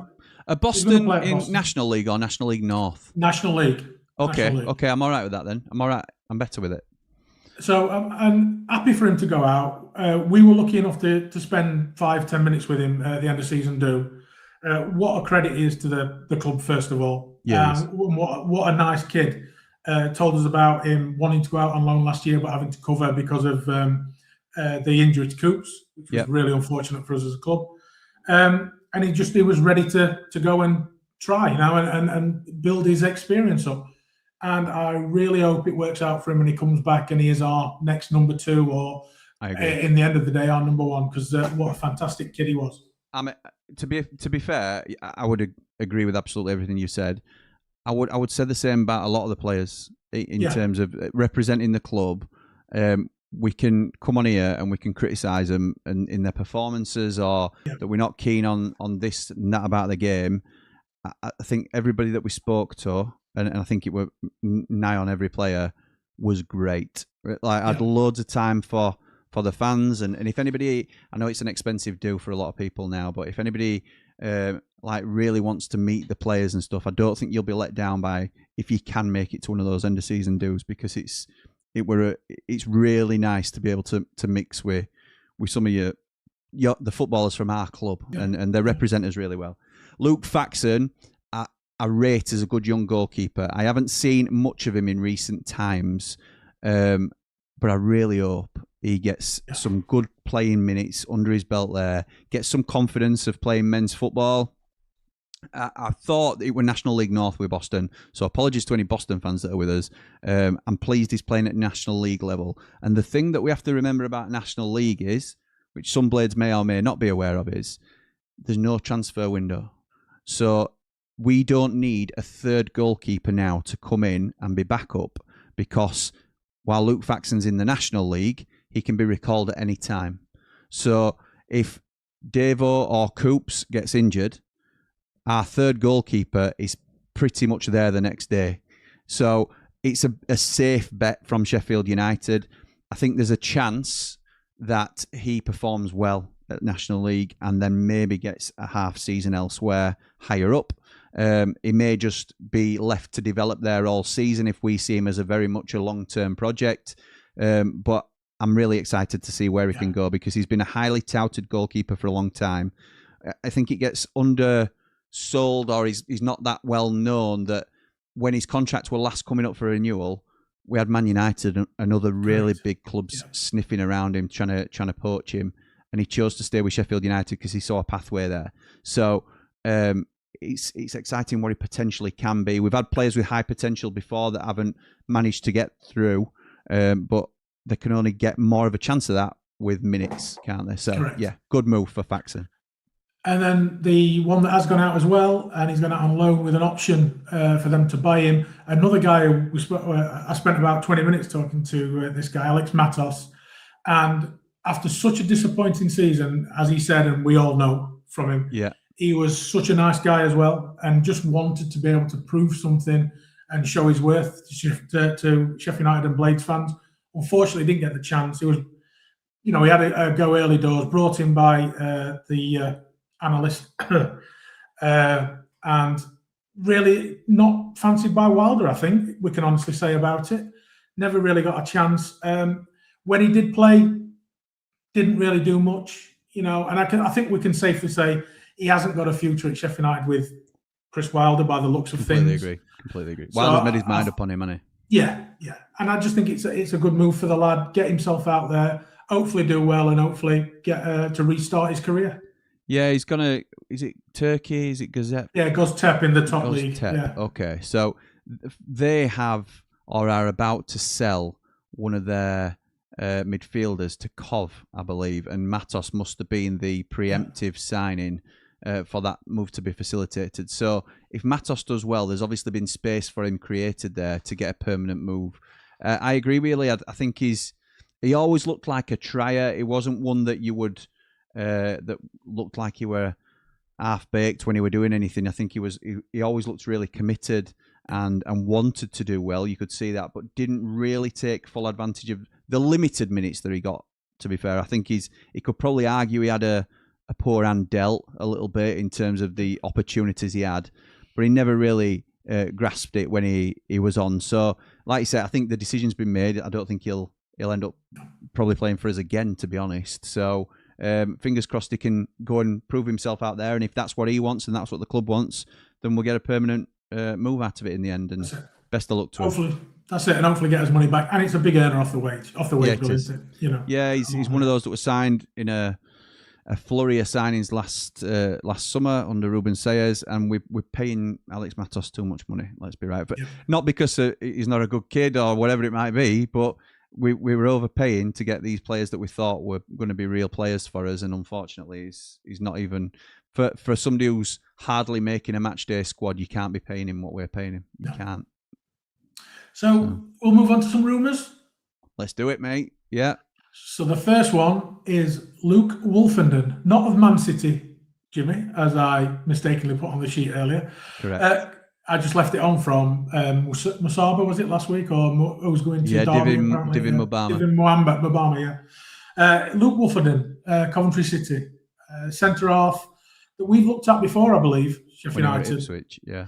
Yeah, and he's not going to get much of a look in. Didn't get much of a look in last year at Coventry, who have got a solid defence, or did have. Let's talk about Coventry last year. They were a very good side with good players without having star players, and they were well coached and did very well. And if they do that again this year, I can't see him playing. I would be very interested in us taking Luke Wolfenden. It would have to be a loan. I don't think we can afford what they'll want for him. We've been in for him before, haven't we? We like him as a player. Chris Wilder's been the one was with us when we were looking at him previously. I think there's probably some legs to this. I think I haven't heard this, by the way. I'm just sort of saying that it fits. It ticks a lot of the boxes that Chris Wilder likes. We saw very similar with the Harry Clark deal last season. It's a Chris Wilder type signing where it's a decent player coming in and previous experience in the Championship. I think Luke Wolfenden's a good player. I like him. He can play centre half or right back, which is obviously what we need at the minute, probably in both positions. I think it'd be a smart deal, to be honest. I don't mind it at all. I think he's somebody we can definitely have a look at. It wouldn't surprise me if we were considering a permanent offer, because I don't think it'll be that much, mate, if I'm honest. I think he'll be surplus to requirements at Cov, but I would be much. I think I would expect it to be a loan deal, in all honesty. Me too. They spent 4 on him when they brought him in, so I would think they'd want the money back at least, off a Luke Wolfenden. But talking about him, if he came to us, he starts with what we've got at the moment. Yeah, he does. But I think a lot do, to be honest. Yeah, I mean, he starts above McGuinness, and I would actually say, looking at yesterday's performance, I don't know, it's early, it's very early. Baptiste starts above McGuinness yesterday, who didn't put a foot wrong, didn't have to do much, but didn't put a foot wrong, and looked a great athlete, by the way. He did, but that's only half the battle, isn't it? You've got to think about level of opposition. And you, I know you've caveated it with it's early, but like Benjamin here says, would you take Cameron Burgess from Swansea if we can't get Suter? It's the same answer for me. He's better than what we've got now, but I would want us to be aiming higher than Cameron Burgess. So yes, I would on a technicality, but if the barometer is Mark McGuinness, then that doesn't mean it's a good signing for Sheffield United. It just means he starts for us at the minute. So no, I would, because he'd get in R11, but it wouldn't be on my list, really, to be honest, Benjamin. So Luke Wolfenden would be on my list because I think he's versatile enough to be both a centre half. He can also play in a 3 as a right-sided centre half and a right back as well. So I don't mind it at all. That on McGuinness, though, we're talking about levels of who you're playing against. We were just saying about Baptiste. He was playing against the same level yesterday as Mark McGuinness, and he put one pass to us, and we were sat 4 rows front back. So I mean, I think it was our Jordan who said, if he weren't 6'5", where would he be? Yeah, So, and don't get me wrong, he's had a couple of good games for Sheffield United, and there probably is a really good centre half in there, but it needs to come out very quickly if he's going to stay with us. I think he's probably a very good League One, and he's another one who's a fantastic bloke, by the way. Yes, he is. But I think I think he'd look very good in League One. I think it's more suited to his style of play, but I think he gets caught out in the Championship. Me too. So we'll go on to one of your favourite players, Jim, Darko Gyabi from Hull City, the centre midfielder that we've been linked with. Me and Jim and Dave the Nose actually had a chat about this guy the other day, and I don't think anybody said anything positive about taking him on, did they? Well, I'll let you into a little something, mate. Well, when you sent me that message that we've been linked with Darko Gyabi, I opened it while we were recording Proper Football, and Connor happened to look around at my message at the same time. He went, "Did I just see Darko Gyabi?" And absolutely wet himself, because obviously he's come from Leeds. He were on loan at Hull a couple of times, and he's already on at me about Leeds 2.0 and all this, which I don't mind, because if they play well, then they can sign from wherever. But Darko Gyabi is not of the level. I don't think Darko. I don't. It's a no from me. I think there is a risk here, and I think it happened with Dan Neil, and I think it's going to happen with a couple of Hull players as well, where just because they were part of a club that was promoted does not make them Premier League players. Correct. So I don't want there to be confusion over, because Darko JB plays for Hull in the Premier League, he won't get in a game for Hull. He were kept out by Regan Slater, Matt Crooks, and a couple of others who are good players, don't get me wrong, but it's not for me. It's not for me. Dan Neil, I'm not sure he made 10 appearances for Sunderland in Premier League, because he's not a Premier League player, and that's what they deemed him to be as well. That's why they've released him for nothing. So, yeah, it's a no from me, really. And I think same way when Kyle Joseph's being linked to Middlesbrough. If and I think it's off now, but if Hull hadn't have got promoted, does Kyle Joseph get linked to Middlesbrough? I don't think he does. No. So it seems it's like Premier League tax, or like a bit of an aura comes around some of these players because they've been at a promoted club. It's for me, there's better out there. It's certainly better than Darko JB, and that's no offense to him personally, but I wouldn't want us to be in for Darko JB, and I don't think we will be. I don't know where it's come from, but I don't think we will be.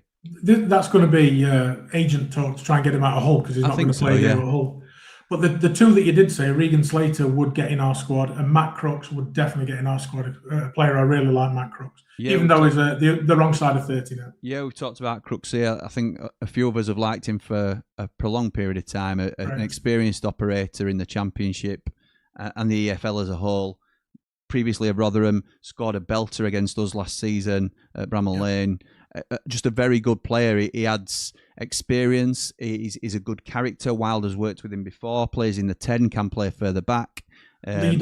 Leader, big lad as well. So has a bit of a presence about him, and can be an influence at set plays. I think it's an easy. I'm not saying he won't get game time for Hull, because Hull have got a lot of work to do, and if they don't do that amount of work, he will play minutes for Hull in the Premier League. But he's not a Premier League player, so. He technically is, but do you know what I mean when I say that? Yes. He's not Premier League quality for me, so I would love to have him as a 12th or 13th man for us. So we'll see if that comes off, but that's us manifesting it rather than any strong links into it, really. Definitely, yeah. We've got right winger Adrian Segacic at Portsmouth coming in from Portsmouth. Right winger we've been linked with. It's a bit tenuous, I will say. But he's the same type of player as Andre Brooks, but it's been linked in the 72, so it's a bit tenuous, but I don't mind it. I have to say I'm on a bit of a downer about Segacic, because I know his numbers are good from last season, but obviously we started doing watch-alongs last season on what is now the Jimmy Smith channel of other Championship sides, and that'll be a big part of the channel moving forward. So I got eyes on him 2 or 3 times, and he never impressed me. So I'm maybe skewed a little bit by seeing 1 or 2 dodgy performances, but it wouldn't excite me particularly, this one. Look, flair players that are creative and go forward will always have moments in them. So if I saw a highlight reel of him, I might be able to change my mind, but I always think it's a dangerous thing to judge on, really. So I'm not enamoured with Segacic, but other people would say, yeah, decent player. So I know that I was speaking to proper football boys about him, and they like him. I'm not convinced. So I think a lot of Blades won't mind him either. Like you've just said, yeah, he's not bad. So I might be in the minority with that one, pal. To be fair, it's all right, mate. You can be wrong before, so you can be wrong again. That's right. Absolutely bang on. Sound like my father. Mark Sykes, ex-Bristol City, who has been rumoured to have been seen training up at the academy. Right back, right wing back, right midfielder, ticks a lot of boxes down that right side for us. Would only be a squad player, but is a decent squad player, and does exactly what it says on the tin. Anywhere down that right side, you can plug him in. And he's an upgrade on Shackleton.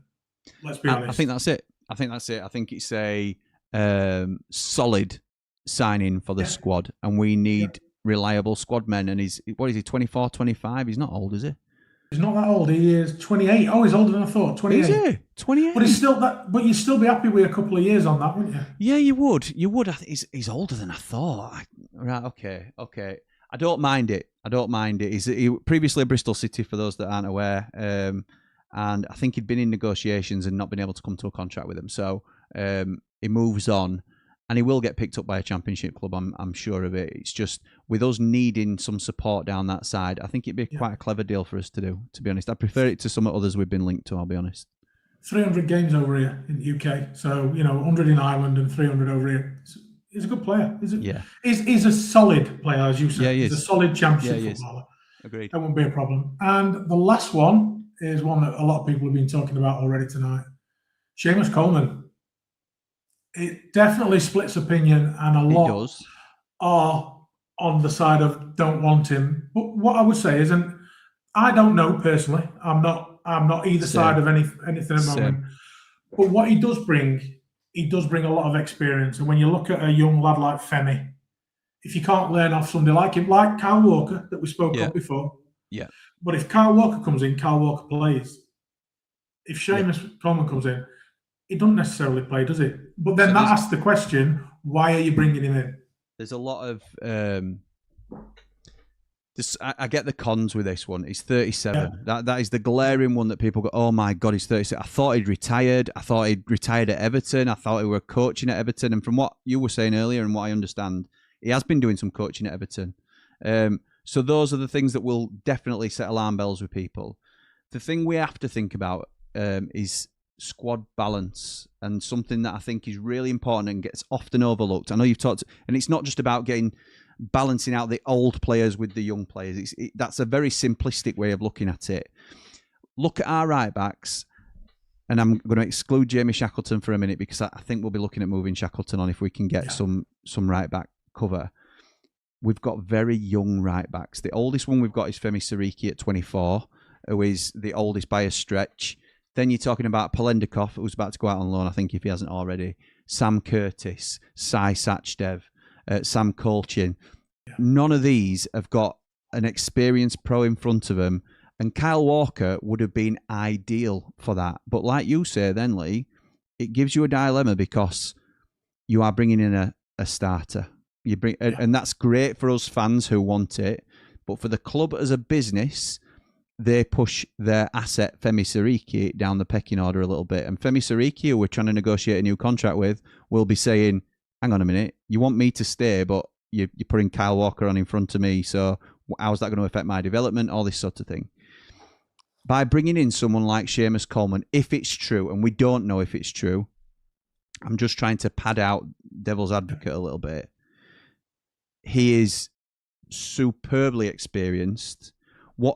When you listen to story, I would encourage anybody that's doubting this as a move to listen or read up on him from what his previous teammates and managers have said about him, because he was club captain at Everton for about 15 years. He was the man behind this. He was their Billy Sharp. I know he wasn't born an Everton fan, but he was their equivalent to Billy Sharp of being the man that welcomed the new signings, set the culture in the changing room, did loads of stuff that goes unseen by a lot, but by those inside the changing room, it's really important. He has played so many games at Premier League level. He has been, and look, Ben Mee was of a similar ilk, and that didn't work for us. I'm not quite sure why it didn't work for us, if I'm totally honest, because whenever he played, he looked okay. But if this is a true link to Seamus Coleman, I'm trying to think of the reasons why it would happen and why, making sense of it.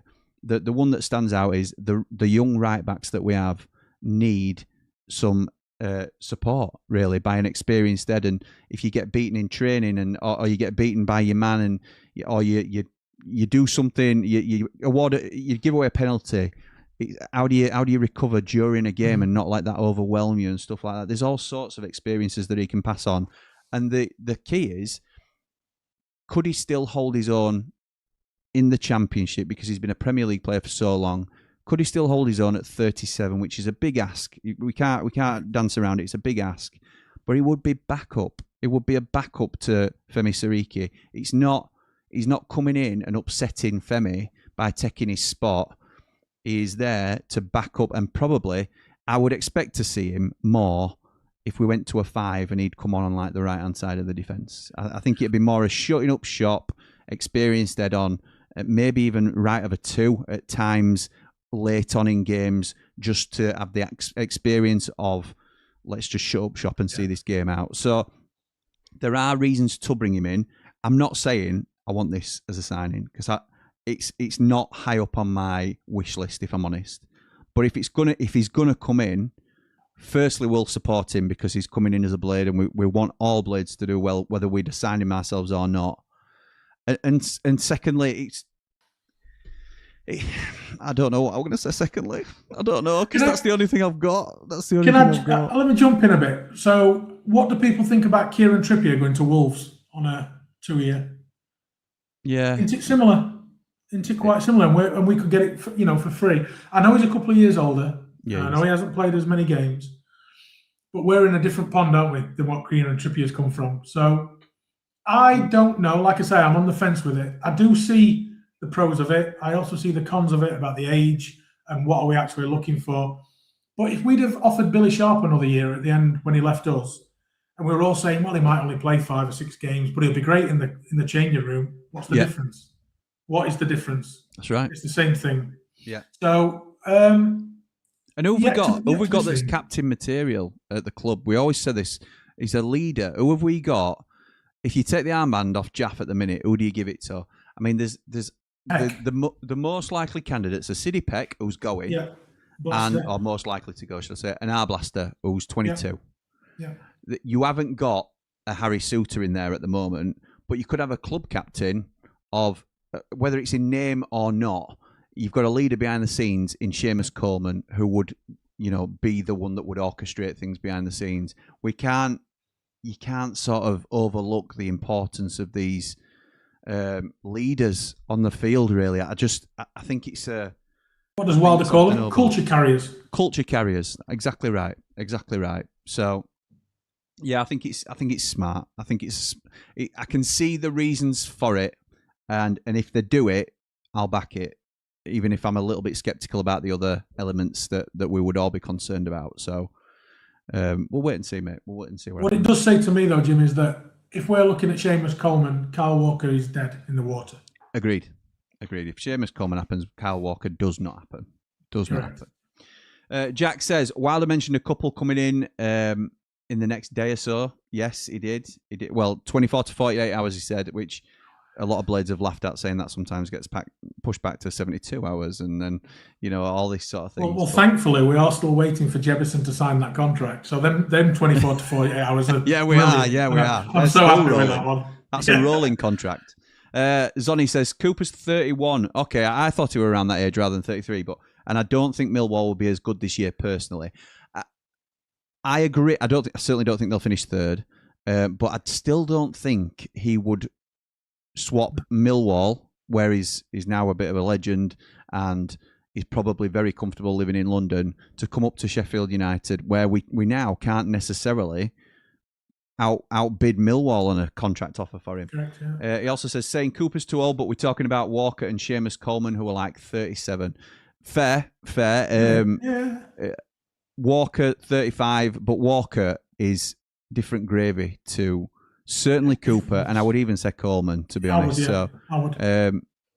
So Kyle Walker is a bit of an outlier there, because I think he starts for every championship side still at 35, whereas Seamus Coleman, we don't know where his current level is, because he had a really bad injury towards the end of his career and never really was involved so much at Everton towards the end. I would say on that though, Zonny, I will caveat that with his age. You are right there. I still wouldn't take him now, as I would have 2 years ago. I do think he's on the decline, Cooper.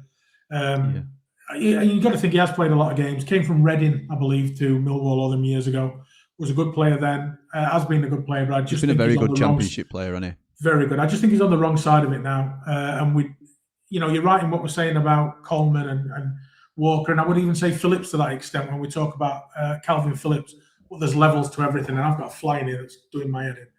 I think it's that one that you had the other week. So I'll let you. Yeah, too right.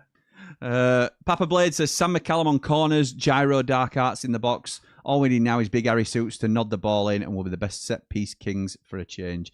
It will be a lovely combination, Papa Blade.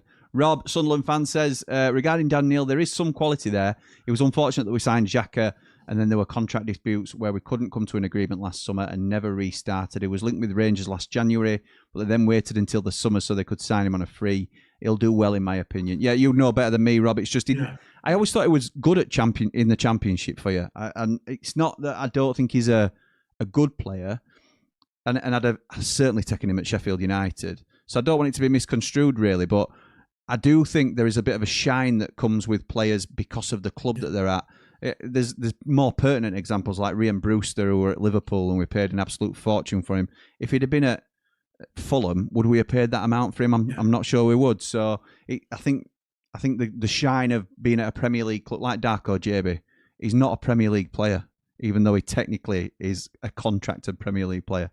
So I think there's a bit of that goes into Talking about Xhaka there, Jim, arguably the signing of the season in the Premier League last year, Granit Xhaka. Well, I think it's a little bit funny this, because he was obviously rumoured to be going to Chelsea for 30 million, and he got dog's abuse from some Sunderland fans, some, not all, I'm sure, and then he's turned them down.